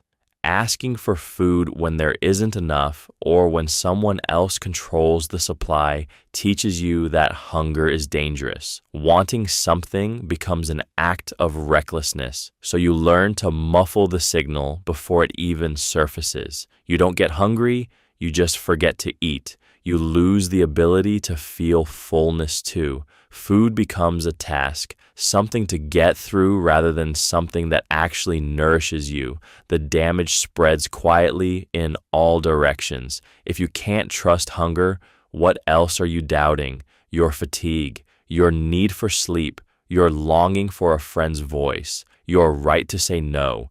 Everything your body tells you gets filed under weakness or indulgence, and you spend years talking yourself out of believing it. You've learned to mistake your own needs for selfishness, and that's a story that sticks. Start small, eat on a clock, not on feeling. Set a phone reminder. Sit down with food even when you don't feel the pull. You're not trying to manufacture hunger. You're rebuilding the fundamental belief that your body signals matter, that wanting something doesn't make you broken or greedy. It makes you human. Ignoring pain until it's severe. Your back spasms one morning. You don't book an appointment. You check if you can still move. Can you sit through a meeting? Can you make it to end of day? The pain only becomes real the moment you can't hide it anymore, when your body finally votes with a limp or a sleepless night. Growing up too fast teaches your nervous system a strange arithmetic. Pain equals inconvenience, not urgency. There was too much to hold together back then. Stopping meant the whole thing fell apart. So your body learned to translate every signal into a question. Can I keep going? A twisted ankle, a grinding headache, a feeling in your chest you can't quite name. They all become background noise until they scream loud enough to interrupt. The damage spreads quietly across everything. You ignore a twinge of resentment until you snap at someone you love. You ignore the dread that whispers this job is killing you until you're too depleted to recover. You ignore the creeping loneliness until it has roots. Pain, physical or emotional, is information trying to reach you. Treat it like an alarm you can silence by turning up the volume on everything else, and eventually the fire is already everywhere. The shift doesn't require obsessing over every sensation. It just means pausing when something hurts, whether it's your wrist or your gut, and asking what it's trying to say. Not panicking, not catastrophizing, just listening before the signal has to become a crisis to matter. Apologizing for your feelings. You're angry about something legitimate. Someone hurt you, dismissed you, or crossed a line. And before you've even finished the sentence, your first instinct kicks in. Soften it. I'm sorry. I'm just being emotional. Sorry, I know this is stupid, but I'm sorry for being upset. You're apologizing for the feeling itself, as if your hurt is an imposition on someone else's comfort. Listen to how many times you do this in a week. It might shock you. This habit grows roots early, When you learned that your emotions were too big, too inconvenient, too much for the adults around you to handle. Maybe a parent shut you down when you cried. Maybe anger in your house meant danger. Maybe you were told to be the strong one while everyone else got to fall apart. So you internalized something deeper than a rule. You absorbed a belief. Your feelings are your responsibility to manage, minimize, and apologize for. Not just the behavior, the feeling underneath. And here's what that does to you now. It teaches your nervous system that being honest about how you feel is inherently selfish. It makes you negotiate with your own pain instead of simply stating it. People rarely know what they actually did to you because you've already apologized for noticing. Next time that apology rises in your throat, pause for a second. Feel the difference between "I'm sorry for being upset" and "I'm hurt and I need to tell you why." One erases you, the other just tells the truth. You don't owe anyone a soft version of your own pain, uneasy in total stillness. Quiet weekends hit different when you grew up in chaos. You wake with nothing scheduled, nowhere urgent to be, and your nervous system starts hunting for something to do. Not because you want to, because silence feels wrong. That absence of noise, of task, of someone needing something from you registers as danger. Your body learned a long time ago that stillness was the warning bell before things fell apart. When you raised yourself early, stillness meant something bad was about to happen. It meant the calm before a storm.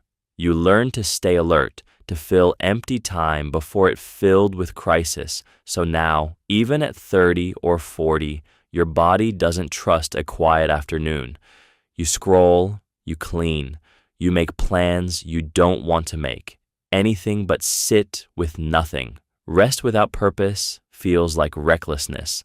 The real trap is that actual rest, the kind where you're not producing or managing or anticipating, feels like a betrayal of old survival instincts. Your younger self needed to be ready. That readiness saved you then, but it also carved a groove so deep that peace now feels suspicious, even dangerous. Doing nothing is not the same as being safe. It feels like the exact opposite.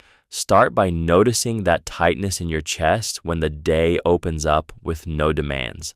That's not a sign you need more busyness. It's a signal from someone who had to be alert all the time to stay afloat. You can acknowledge that kid, thank them for keeping you safe, and then gently tell them, it's okay to be still now.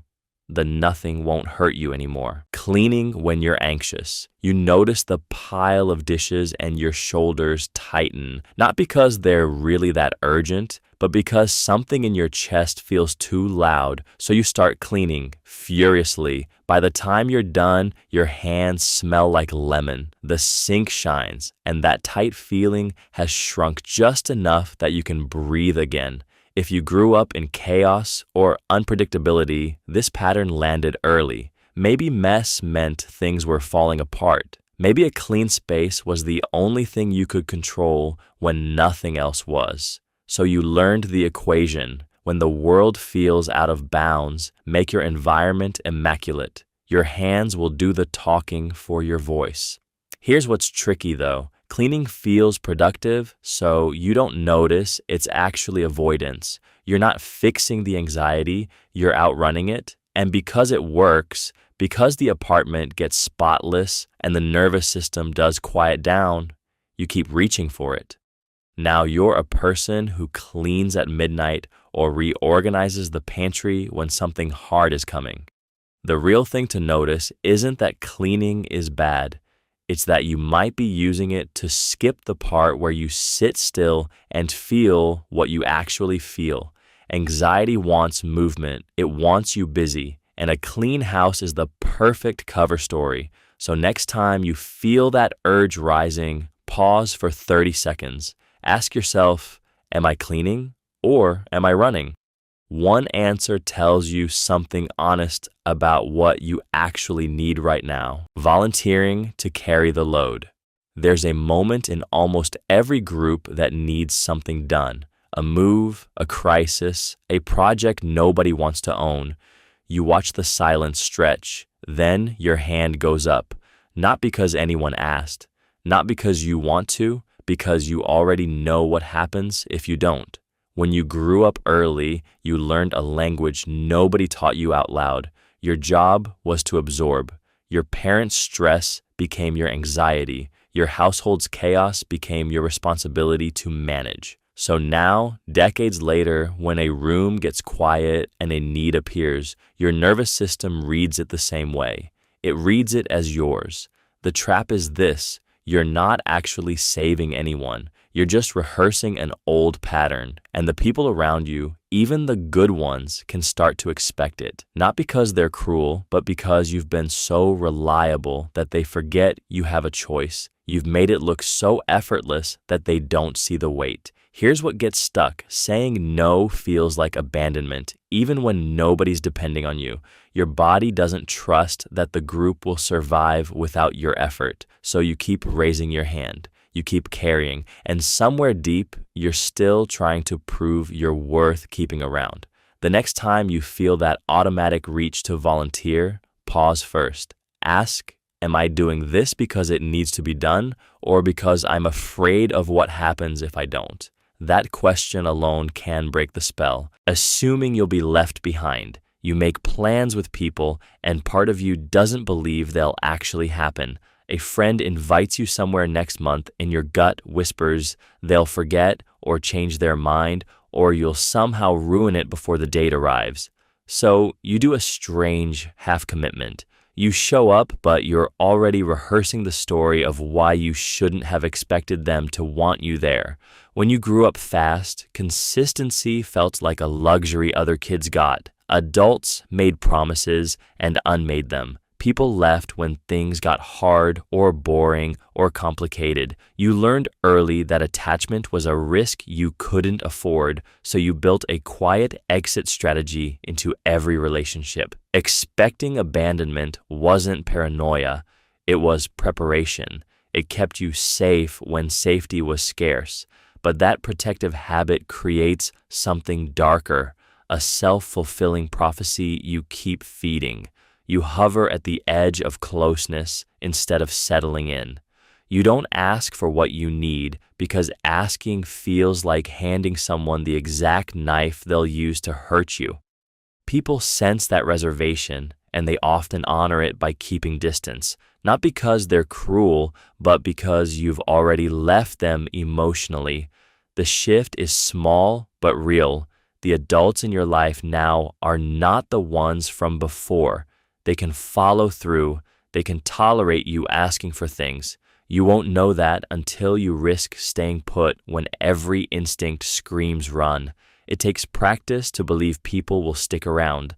That's okay. You've survived far worse than the possibility of being loved consistently. Unable to name a favorite anything. Someone asks what your favorite song is, and your mind just stops. You listen to music constantly, hours a day, but the question lands like a small test. Your hand tightens. You realize you've never actually let yourself pick one, never gave yourself permission to want something that deliberately. When you grow up too fast, desire becomes a liability. Your needs had to compress into the spaces between other people's crises. You learned that whatever was the safest word in your vocabulary, it kept you invisible, kept you from taking up room. A preference felt like a small, selfish act. Now, an adult, when someone asks your favorite book or restaurant or color, that same freeze returns. It's not indecision. It's older than that.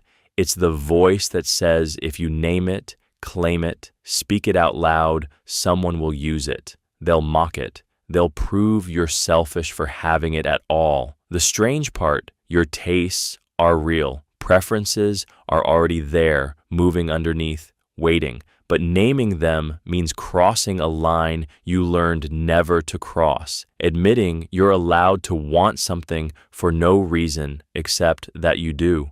Your joy doesn't need a justification or someone else's permission to exist.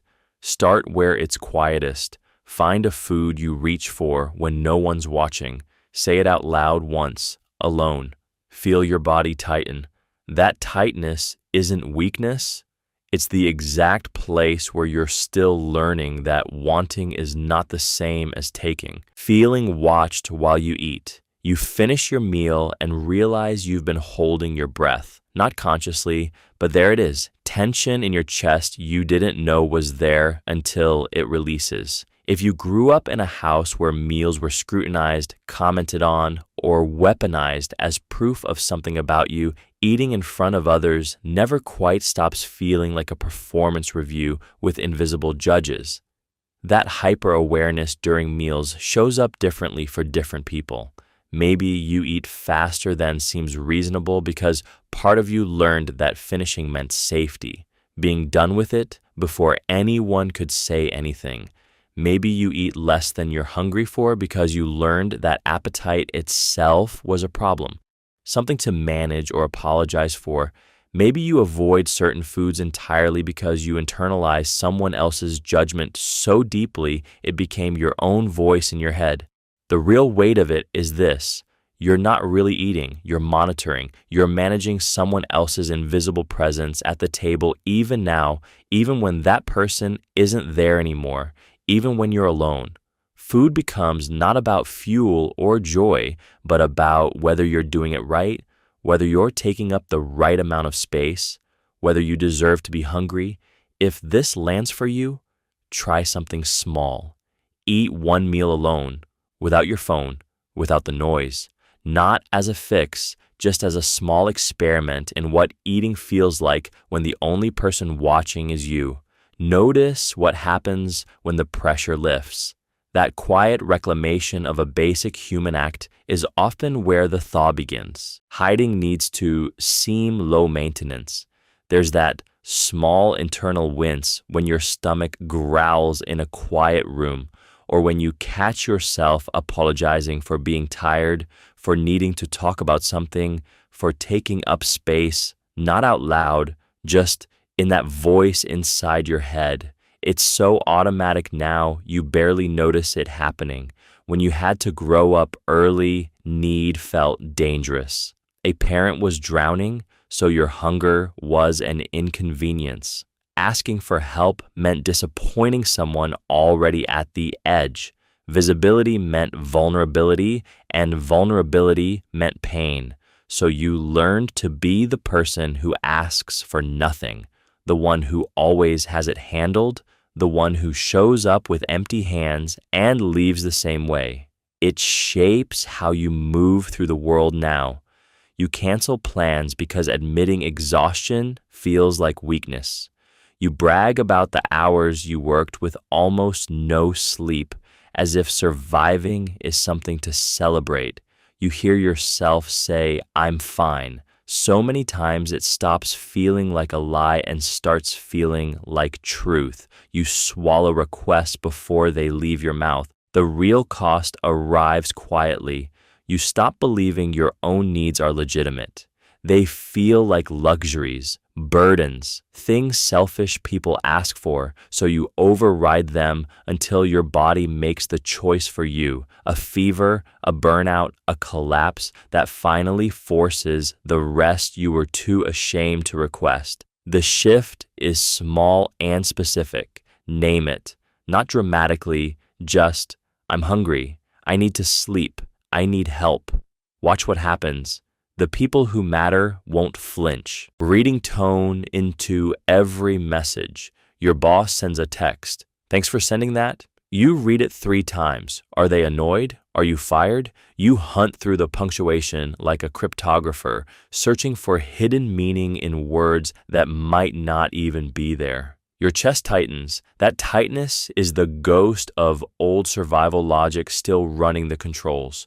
When you grew up watching a parent's mood swing or learned that silence meant danger, you became fluent in what was never said. Tone became prophecy. A flat okay could mean trouble. A pause could mean you'd made a mistake. So now, years later, your nervous system treats a casual text like a smoke detector. Every message feels like a threat you have to decode to stay safe. But here is the strange part. Text has no tone. It's just letters on a screen. Your mind fills the void with the worst guess it can make because that's what kept you breathing once. A coworker sends L all okay and you spiral for an hour. A partner says fine and you're already bracing. You're not reading tone. You're projecting the tone of someone who hurt you. When you catch yourself in it, pause and ask what evidence lives in the actual words. Did they use short words, or are you inventing the impatience? Is there real urgency, or just your old instinct treating ambiguity like a knife? Sometimes a message is just a message. The day you believe that, really believe it, might be the first day your body gets to rest. Emotional caretaking on autopilot. You walk into a room and before anyone speaks, you already know who's off. You read the silence. You feel the weight they're carrying before they name it. And then, without thinking, you shift into fixer mode. You ask the right questions, you make space, you absorb their tension so they don't have to sit in it alone. By the time you leave, they feel lighter. You feel hollowed out. This isn't kindness. Well, it is, but it's also a survival reflex you learned when you were small enough that someone else's emotional weather felt like a personal emergency. Back then, if you stayed alert and responsive, you could sometimes prevent the storm. So your nervous system got wired to scan, detect, and manage other people's feelings before your own ever register. The trap is that it still runs on autopilot now. You do it with partners, friends, colleagues, strangers in the grocery line. You read their moods like you're responsible for them. You interpret a flat text as a sign you did something wrong. You preempt conflict by shrinking yourself first. People come to rely on this version of you because it works. They feel understood and held.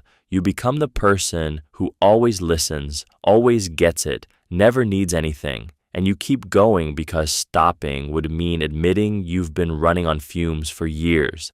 Start here. Notice the moment you jump to fix before you're asked. That pause, that split second where you catch yourself reading their mood instead of asking, is where freedom begins. You're not responsible for their feelings. You never were. Guilt hours after saying no. It's 11 p.m. and your stomach is doing that old familiar thing, the tight, squirming ache that says you're selfish. 8 hours ago, you said no to someone. A small thing, really. A request, a favor, a text that needed a response you weren't willing to give, and now your body is punishing you for it. When you grow up fast, saying no doesn't feel like a boundary. It feels like betrayal.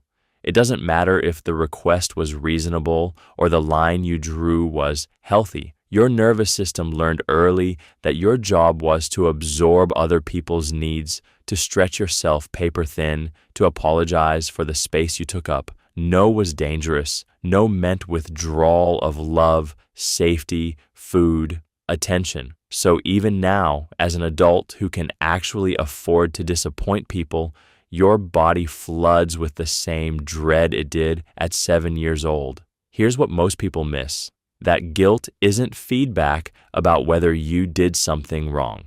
It's a hangover from survival.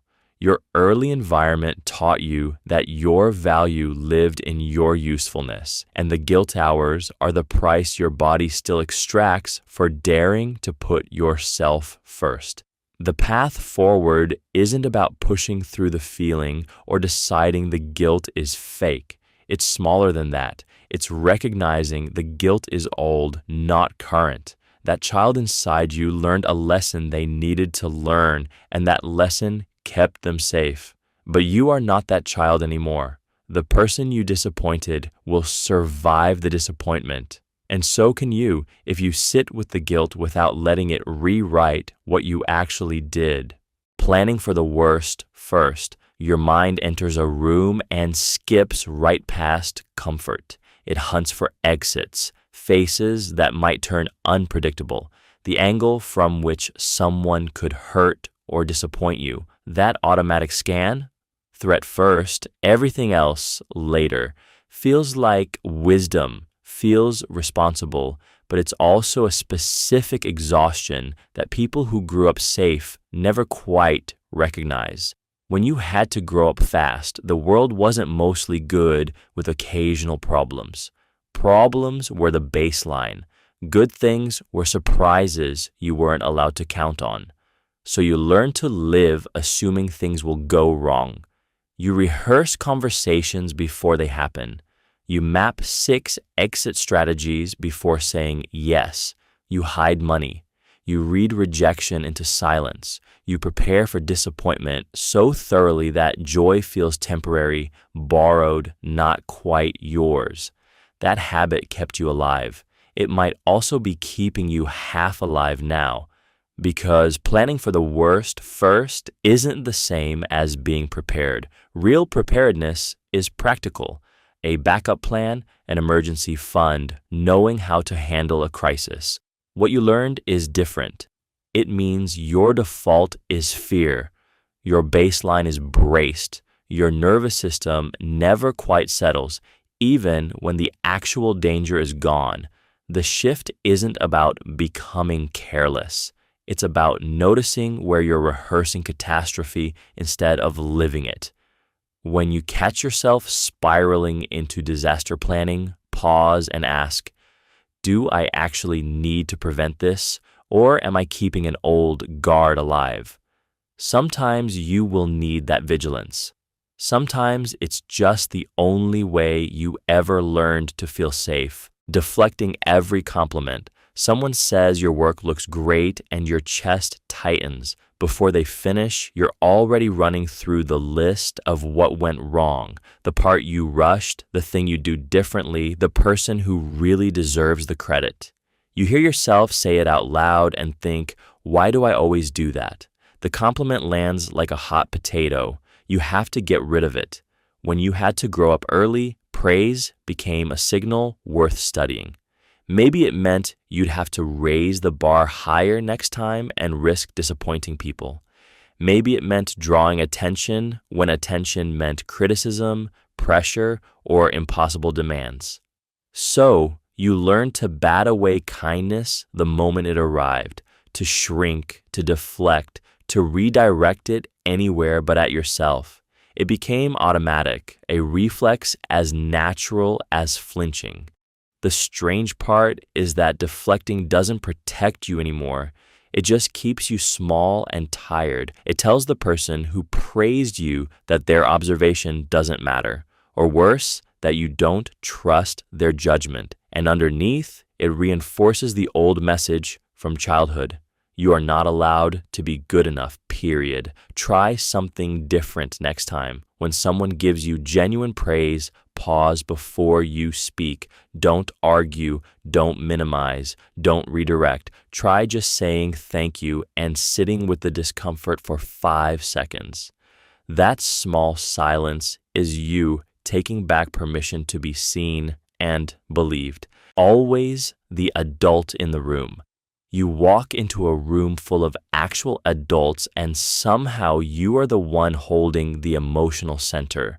There is a particular exhaustion that comes from being the person everyone leans on, the one who never falls apart, never asks for help, never takes up space with their own needs. You have been doing it so long that nobody, including you, thinks it is strange anymore. When you were young, someone needed you to be steady. A parent who drank or disappeared, a sibling you helped raise, a household where the adults were the ones falling apart. So you learned the calculus fast.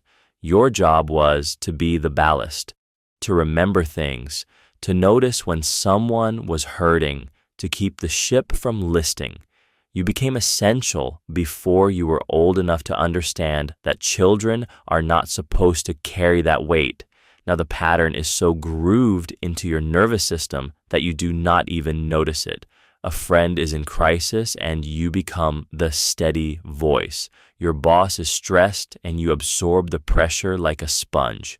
You are the one holding the space, always, and somewhere inside, you are still waiting for the actual adult to show up and take over. The trap is that people will keep letting you be the adult because it works. You are good at it, but you are running on fumes you earned a long time ago. The next time you feel that pull to fix, to steady, to hold, pause and ask, is this mine to carry? That pause is where you start to reclaim what was never supposed to be yours. Distrusting stability when it comes. A good month lands in your life. A job settles. A relationship stabilizes. A paycheck feels reliable for the first time in years. And somewhere in your chest, a small voice whispers, "This won't last." You don't need to think about why. Your body already knows. It's waiting for the other shoe. Growing up fast teaches you that calm is the interval between crises, not the destination, not peace, an interval. So when things actually become steady, your nervous system doesn't relax. It tenses. It scans for the threat it knows is coming because threats always came before. You learned early that good things were temporary, that safety was a luxury you couldn't afford to believe in, that the ground could shift without warning. Those lessons stick. They rewire your brain to treat stability like an optical illusion. The real damage isn't that you stay alert. Some alertness is useful. It's that you sabotage what your conscious mind actually wants. You pick fights with the person who loves you steadily. You self-destruct at work right when things are clicking. You manufacture chaos because at least chaos is familiar. At least you know how to survive it. Stability doesn't announce itself as permanent. It just shows up quietly day after day. When you're waiting for it to vanish, that's not prediction. That's old software running in the background, still executing code written long ago. You can keep it running and stay safe, or you can start just once to let something be good without preparing for its ending. Overthanking for basic help. Someone holds the door for you at the store, and you say thank you 3 times before they've even let go of the handle. It feels proportional in the moment, like you owe them something, like their small kindness has shifted an invisible debt. If you grew up in a household where help came with conditions, where favors had to be paid back in exact measure, or where asking for anything felt like a risk, your nervous system learned something. Gratitude becomes armor. When you say thank you too much, you're not really thanking them. You're negotiating. You're making sure they know you understand the transaction, that you're not taking them for granted, that you won't come back asking for more. It's a preemptive apology for your own existence being inconvenient. A person who grew up with consistent, no-strings help doesn't need to do this. They just receive and move on. The thing is, overthanking can actually flip the interaction. It makes the other person uncomfortable. They start feeling like they did something massive when they just grabbed the sugar packet you asked for. You've tilted the table, and inside, you're still keeping score, still calculating whether you've said enough to be safe. Here's what shifts it. Notice when gratitude stops being genuine and starts being negotiation. One thank you is usually honest. The third one is fear talking. You're allowed to receive help without making it a performance, without tallying what you owe. That's what people who felt secure as children learned early. You can learn it now. Bracing before every hard talk. You know that feeling right before you need to say something difficult? Your shoulders tighten, your jaw clenches. Your mind starts rehearsing the words like you're preparing for combat, even if it's just telling your partner you need something or asking your boss for what you deserve. Your body treats it like a threat. That bracing, that preemptive flinch is your nervous system remembering when hard conversations meant danger. When you grew up too fast, difficult words often came with real consequences. Maybe a parent's anger escalated without warning. Maybe asking for something meant rejection that stung for days. Maybe staying small and quiet kept the peace, and speaking up shattered it. Your young nervous system learned to armor itself before the words even left your mouth. The lesson burned in deep: speak and get hurt. Now, decades later, a simple request for time off or a boundary with a friend still triggers that same preparatory tension. You're not actually facing a parent's rage or a sibling's cruelty anymore, but your body hasn't updated the file. It still thinks a hard conversation is a collision you need to brace for. The adult world is safer. Your nervous system just hasn't caught up yet. The shift happens when you start noticing the brace itself, not judging it, just seeing it. Oh, I'm tightening before I've even spoken. Sometimes that awareness alone softens the armor. Other times, try grounding first. Feet on the floor, a breath that actually fills your lungs before the talk begins. Your adult self can speak clearly without needing to defend against a threat that isn't there anymore. Keeping feelings on a delay.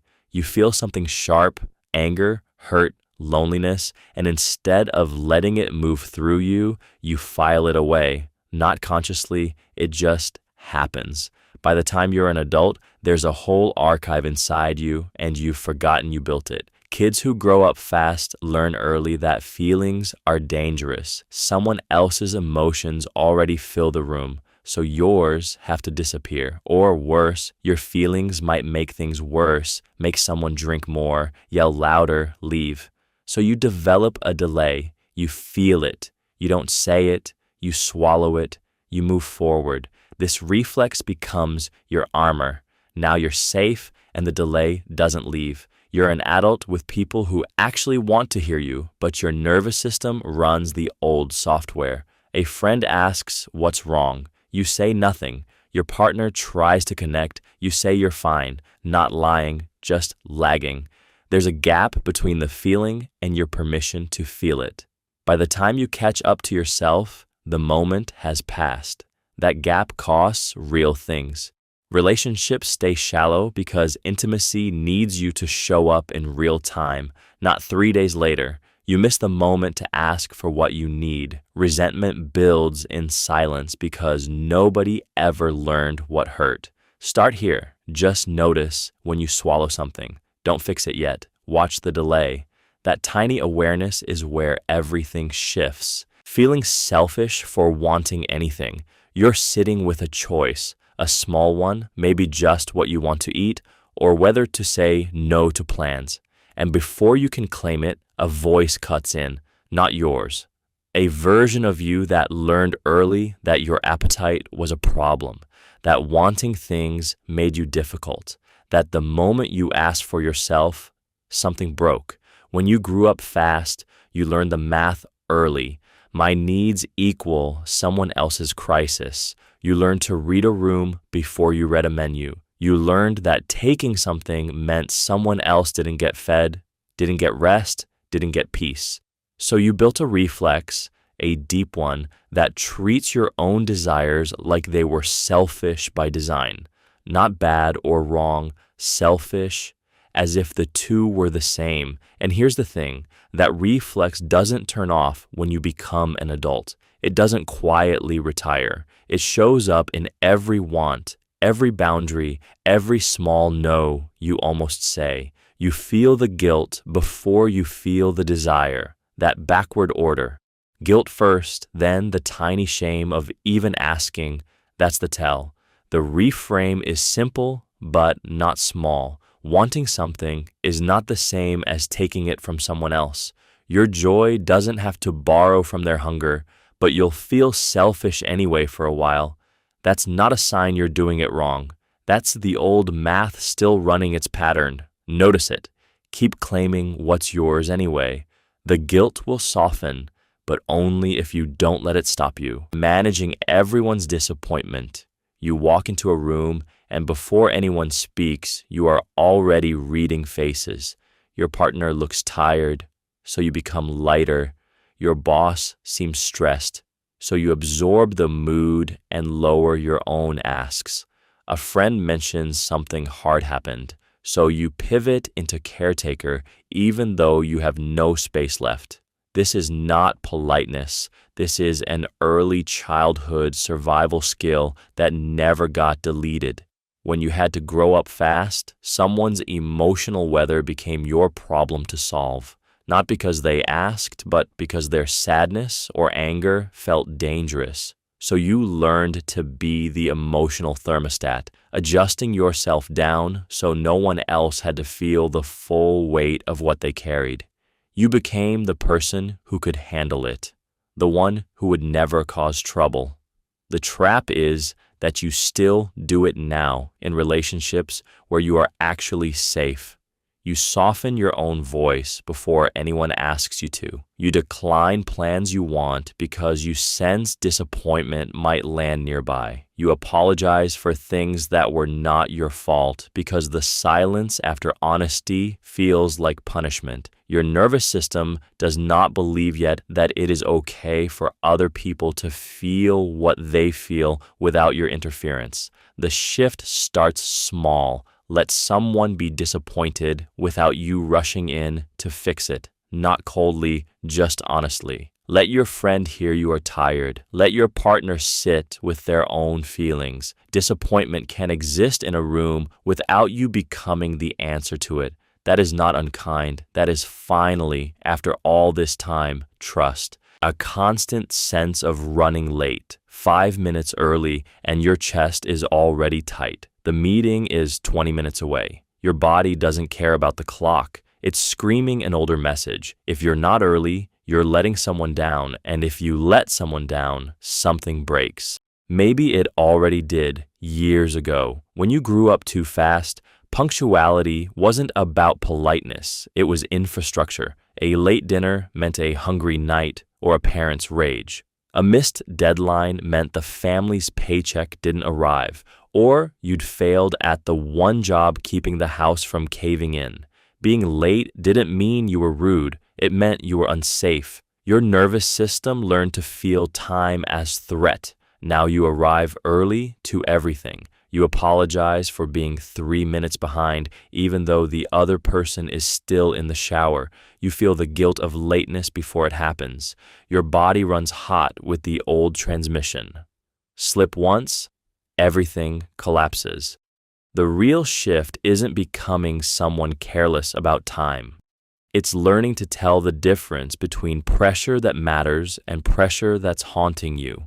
Some lateness is genuinely disrespectful and needs to change. Some of it is just the texture of being human. Traffic, kids, a conversation that ran long. The work is small. Notice which is which. Because when you can separate the real deadline from the ancient fear, punctuality stops being armor and becomes just a choice you make without flinching. Afraid to ask clarifying questions. You're in a meeting. Someone says something that makes no sense. A deadline that doesn't land. An expectation that feels backwards. Your throat tightens. You already know the look, the sigh, the way asking, "Wait, can you say that differently?" gets read as stupid or ungrateful. So you nod. You write down what you think they meant. You go home and rewrite the whole thing because you were too afraid to ask for 5 seconds of clarity in the moment. If you grew up fast, asking questions felt dangerous. Maybe a parent snapped when you asked why. Maybe clarification meant opening yourself to criticism. Maybe the safest move was to guess right the first time, read the room before you opened your mouth, figure it out alone. That survival skill kept you calm then. It's quietly killing your work and relationships now. Here's what actually happens. You spend 2 hours getting something wrong instead of 2 minutes getting it right. You become known as the person who doesn't ask, which reads to others as either arrogant or checked out. Worse, you miss the chance to connect. When you ask a real question, you give someone permission to be human with you. You signal trust. The move is small but feels huge at first. Next time something doesn't land, notice the urge to swallow the question, then ask it anyway, boring and direct. I want to get this right. Can you break that down? Not because you owe anyone permission to be unclear, but because your time and clarity matter. That's the reversal. Asking isn't weakness. Not asking is avoiding needing anyone. Notice how it shows up. Someone offers to help carry something and your body goes tight. You smile, thank them, then mentally map out how to do it yourself anyway. Or a friend texts asking if you're okay and you send back the elite version, the one that asks nothing of them. Independence isn't a value you hold, it's a law you live under. When you had to grow up too fast, needing people became something dangerous. A parent checked out when you were small. Resources were thin. You learned the world would not catch you if you fell, so you stopped falling. You built a machine of self-sufficiency that actually worked. You problem solve, you move fast, you don't break under pressure. But that same skill that saved you at 9 years old now cuts you off at 35. The disguise is tight because it looks like strength. You're reliable, you're organized, you rarely ask, and that feels like proof you're okay. But relationships are built on the small surrenders. The moment you say you can't, the moment you let someone matter enough to help, when you're always the one holding the load, people stop offering. They stop trying. The fortress keeps you safe and keeps you alone. The shift isn't about becoming needy. It's about learning that accepting help isn't a setback. It's information. It tells the other person that you trust them. This week, pick one thing you'd normally solve in silence and ask someone instead. Not because you're falling apart, but because you might actually be worth helping. Numbing instead of feeling. You are at a party. Someone says something cruel and you feel nothing. Not strength, nothing. Your friend gets angry. They cry. They need the person to understand. You reach for your phone or a drink, or you disappear into planning tomorrow instead of sitting with what just happened. That absence of feeling is not peace. It is a ghost in your chest. When you had to grow up fast, emotions became dangerous. A parent's mood swings meant you had to read the room instead of feeling sad. Anger meant conflict that could destabilize everything, so you learned to swallow it. Loneliness meant weakness, so you learned to keep moving instead. Your nervous system learned that feelings are not information. They are threats. The problem is that numbing does not stop at the hard emotions. It spreads like frost across all of them. You feel less joy. Grief sits lighter, which sounds nice until you realize you are not grieving anything. You are just moving forward with a hole in your chest. Intimacy requires feeling, which means vulnerability, which means risk. The real thing to notice is how often you are not even aware you are doing it. You do not black out. You just become functional, efficient. You talk about pain in past tense, like a fact instead of an experience. The shift starts small. Name what you are feeling before you reach for the escape route. Not to fix it, just to name it. Angry, afraid, lonely. That naming is the first crack in the numbness. It does not fix the past, but it stops the past from running your present on autopilot. Feeling responsible for strangers. You're at a coffee shop and the barista looks exhausted, the kind of tired that settles into bones. Before you can stop yourself, you're reading their face. calculating whether a bigger tip might ease whatever's happening, a stranger, someone whose actual well-being is not your job, but your body hasn't learned that yet. When you had to grow up fast, you became a translator of rooms. You learned that noticing the exact moment someone's energy shifted kept you safe. You picked up the language before words, the shoulder drop, the flattened voice, the way someone smiles while their eyes stay empty. That radar saved you then. Now it hums constantly, and it hums for everyone who crosses your path. The trap arrives quietly. Your nervous system treats every person's emotional state like a crisis you're meant to manage. A coworker seems off, and you subtly reshape the conversation to lift their mood. A friend cancels plans, and you lie awake wondering if you caused it somehow. You see a stranger's post and feel small guilt for not responding fast enough. None of this comes from cruelty. It comes from a system that learned early that your job was to hold the room together. By the time you reach the people who actually depend on you, you're running on fumes. Your attention is already spent on people who didn't ask for it. The small reframe. Next time you slip into reading a stranger's mood, pause and ask, is this mine to solve? Most times, the honest answer is no. That's not coldness. That's finally letting yourself breathe first, guarding against depending on anyone. There's a moment in some childhoods when asking for help stops feeling safe. Maybe a parent was unreliable. Maybe needing something meant being punished for the need itself. Maybe you learned early that showing weakness invited chaos. So you built a fortress, and now you live inside it without noticing the walls anymore. You catch yourself refusing a ride from someone you trust because driving exhausted is somehow safer than admitting you're tired. You stay sick rather than cancel plans. You solve problems alone at 3 a.m. instead of sending a text to someone who'd drop everything for you. Your independence has become armor you can't take off, even when nobody's attacking anymore. The trap is that this habit looks respectable from the outside. You appear competent, reliable, strong. People respect you for it, which only convinces your old nervous system that depending on anyone was the threat you always feared. So you double down, you manage, you handle it, you never ask, and the silence becomes proof that you were right to stop asking in the first place. But your younger self didn't know this. Other people are not your parents.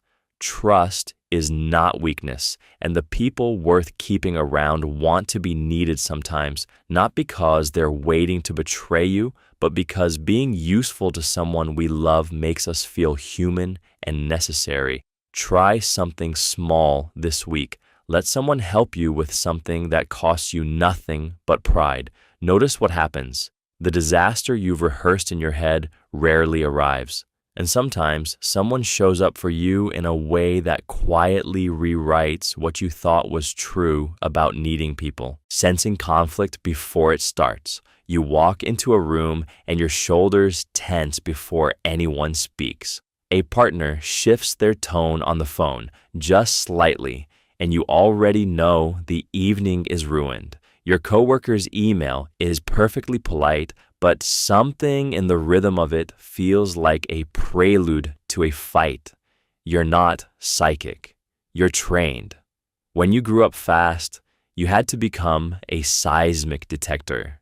In homes where moods shifted like weather systems, where one wrong word could trigger a storm, you learned to read the micro movements, the jaw clench, the breath held too long, the pause that lasted one beat too many.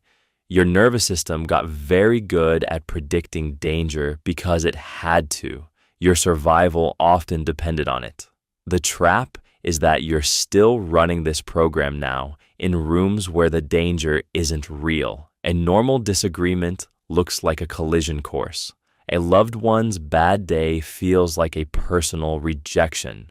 You're constantly braced for impact, which means you're constantly exhausted. Sometimes you even create the conflict you're sensing, a defensive move before the other person has thrown a punch. The skill itself, that attunement, isn't actually broken.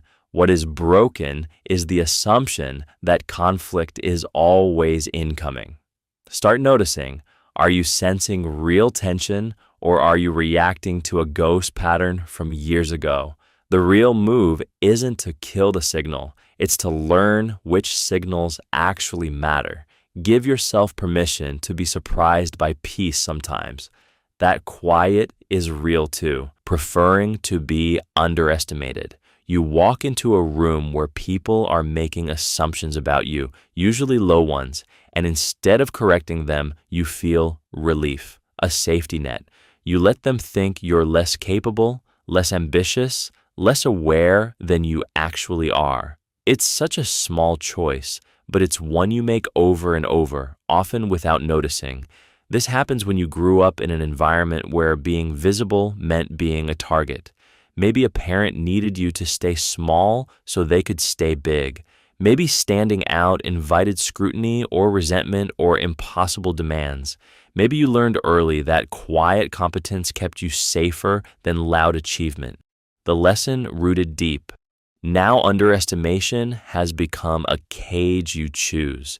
You have real gifts. Maybe you're smarter, braver, more strategic than anyone knows. But letting them stay fooled feels like control. It feels like you get to keep a part of yourself locked away, untouchable. No one can take what they don't know you have. The cost is subtle and expensive. You don't get the opportunities that come with being seen. People make smaller bets on you. You make smaller bets on yourself. And somewhere in your chest, that old lesson still sits. Visibility equals danger, so you keep dimming the lights. Start by noticing when you downplay something true about yourself, not out of genuine humility, but out of that old protective reflex. Then try something smaller. Let one person see one real thing, not everything, just one. Safety doesn't have to live in invisibility. Restless on a slow day, a weekend morning, nothing on the calendar, most people sink into their couch with relief. You feel it the moment the day opens up, a low electric hum in your chest, a small voice asking what you're forgetting. The quiet doesn't feel like a gift. It feels like a trap waiting to spring. When you had to grow up fast, idle time wasn't a luxury. It was a gap where something could go wrong. Maybe there were younger siblings who needed watching. Maybe the house needed managing. Maybe the emotional temperature of a parent was your job to monitor. Your nervous system learned that slow meant unattended. Unattended meant risk. So now, even when you're safe, even when nothing is actually waiting, your body doesn't know how to believe it. You scroll aimlessly or start 3 projects you don't finish. You clean something that wasn't dirty. You find a reason to move, to be useful, to prove the day wasn't wasted. The restlessness isn't laziness. It's old training running its ancient program. That restless buzz isn't telling you to do more. It's just an old alarm still ringing in a house that's already safe. You can sit with it. You can let a Saturday be slow without it meaning something failed. That small permission to rest without earning it is harder than it sounds, but it's the beginning of real rewiring. Confusing being useful with being loved. You cancel your own plans the moment someone texts asking for help. Not because you love the crisis, because the request itself feels like proof that you matter. In that split second, you have already rearranged your whole evening without asking yourself if you want to. You have only asked, does this person need me? This is the trap that grew inside you when love was conditional. When a parent's attention arrived only when you solved their problem, made them proud, or kept the household running, you learned that affection was not a given. It was something you earned by being indispensable. So now, decades later, you are still auditioning for belonging. The real damage is not the exhaustion, though that is real. It is that you have become invisible to yourself. You do not know what you want because your own wants were never the point. What matters is whether you can be the person someone else needed you to be in that moment. And if you cannot, the old fear rises. You are not worth keeping around. The way out is slower than you want it to be. It starts small, saying no to something small and noticing that the person does not disappear, that they still text, still call, still think about you even when you are not useful. Kindness and boundaries are not opposites. You are allowed to help because you choose to, not because your survival depends on it. That shift from utility to choice is where love actually lives. The people who matter will stay, keeping every problem to yourself. There's a thing that happens when you grow up in a house where your problems are treated as betrayal. You don't just stop talking about them, you stop believing anyone would want to listen. Somewhere in your 20s or 30s, you look back and realize you've built an entire life behind a locked door, and you can't quite remember who you were before the lock went on. You handle the anxiety alone, the money worry, the relationship crack, the professional doubt. These live in your head on repeat, spinning in a private loop while everyone around you thinks you're fine. You might even be good at seeming fine now. The mask fits so well, it's hard to remember it's there anymore, or that it was ever a choice. Silence feels safe because it has always felt safe. If nobody knows you're struggling, nobody can judge you. Nobody can use that knowledge against you later. Nobody can leave because of it. The logic made perfect sense when you were small and powerless. It protected you then. It kept you from being a burden, but now it keeps you from being known. The quietest cost is that you never get to test whether people actually would stick around if they knew the real weight you carry. You stay alone not because solitude is true, but because you decided long ago that needing help was proof you were fundamentally broken. If this sounds like you, try something small, not a full confession, just one person, one true thing. See what happens when you're not the only one holding it. Feeling calm only in a crisis. Watch what happens to your nervous system the moment stakes spike, a car accident, a health scare, a deadline at midnight that nobody else sees coming. Something shifts. Your body finds a gear that feels almost like relief. You know what to do. You move. The noise in your head goes quiet. The scattered thoughts snap into focus. But then the normal days arrive, the ones where nothing demands your full attention, and you're left restless, agitated, hollow in a way you can't quite name. That wiring came from somewhere real and early. When you were young and things were unstable, scrambling was survival. Your body learned that danger meant direction. Chaos meant you were needed. Panic meant purpose.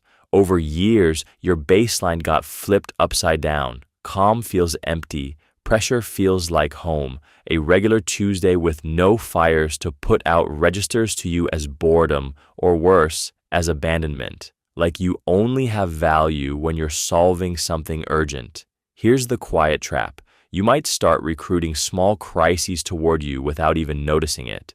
Drama in relationships, work scrambles that you engineer, a constant low-level hum of urgency that keeps you just on the edge of overwhelm. Because when things are truly quiet, the old feelings surface: smallness, invisibility, the fear that you only mattered because you were useful. The first real move is just noticing the pattern. When do you actually rest versus when are you running on fumes? Genuine quiet, not doing, not solving, not bracing for impact, might feel foreign or even wrong. That discomfort is just the gap between who you had to be and who you get to be now. Not a flaw. healing. Unable to celebrate yourself.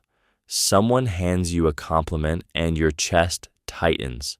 You got the promotion, finished the degree, made it through another brutal year, and instead of feeling proud, you feel like a fraud waiting to be caught. The celebration slides off you like it was meant for someone else entirely. This lives in your body because early survival taught you that visibility is dangerous. When things were unstable or chaotic around you, drawing attention to yourself meant risk. Pride meant standing out. Standing out meant threat. So you learned to shrink your wins, to treat them like flukes or luck, to keep moving before anyone noticed you were still breathing. Now it happens on autopilot. A friend throws a party for you and you apologize for the inconvenience. You get praised and immediately list 3 reasons it wasn't that hard. You accomplish something real and your mind hunts for the flaw, the next problem, the proof you don't deserve to feel good yet. The cost is that you never build up a reservoir of self-belief. Every win gets drained before it can land. You're always running on empty, always proving, always waiting for permission to feel proud that somehow never arrives. Here is what shifts. The next time you accomplish something real, pause before the deflection. Don't argue with the compliment. Don't explain it away. Sit with the feeling for one full breath. Just one. That moment of stillness is where you start letting yourself be real. Not broken, not an imposter, just someone who did something and gets to know it. Treating vulnerability as danger. You sit across from someone you trust and they ask a real question, something that would open a door between you. Your chest tightens. A voice inside, older than your current self, says, "Don't." And you don't. You deflect. You joke. You change the subject so smoothly that by the time the moment has passed, they think it was their idea. What you learned early was not that vulnerability was natural. It was that it was risky. Maybe the room wasn't safe. Maybe tears meant punishment. Maybe admitting you didn't know something meant you'd be left behind or used or dismissed as weak when the family needed you to be strong. So you built a reflex. Exposure equals threat. Guard the soft parts. Keep moving. The problem is your nervous system doesn't distinguish between the people who harmed you and the person sitting in front of you now, genuinely trying to connect. When they lean in, your body leans back. When they share something tender, you brace. Vulnerability stops reading as intimacy and starts reading as a trap being set.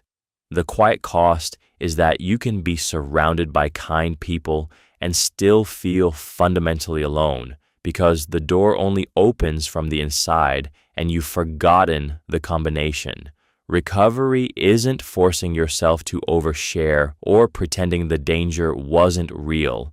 It's learning to read the room again, to notice when someone has actually proven safe over time, to let that slow rewiring happen, one small confession at a time, until your body catches up to the fact that you are no longer in the house you used to be in.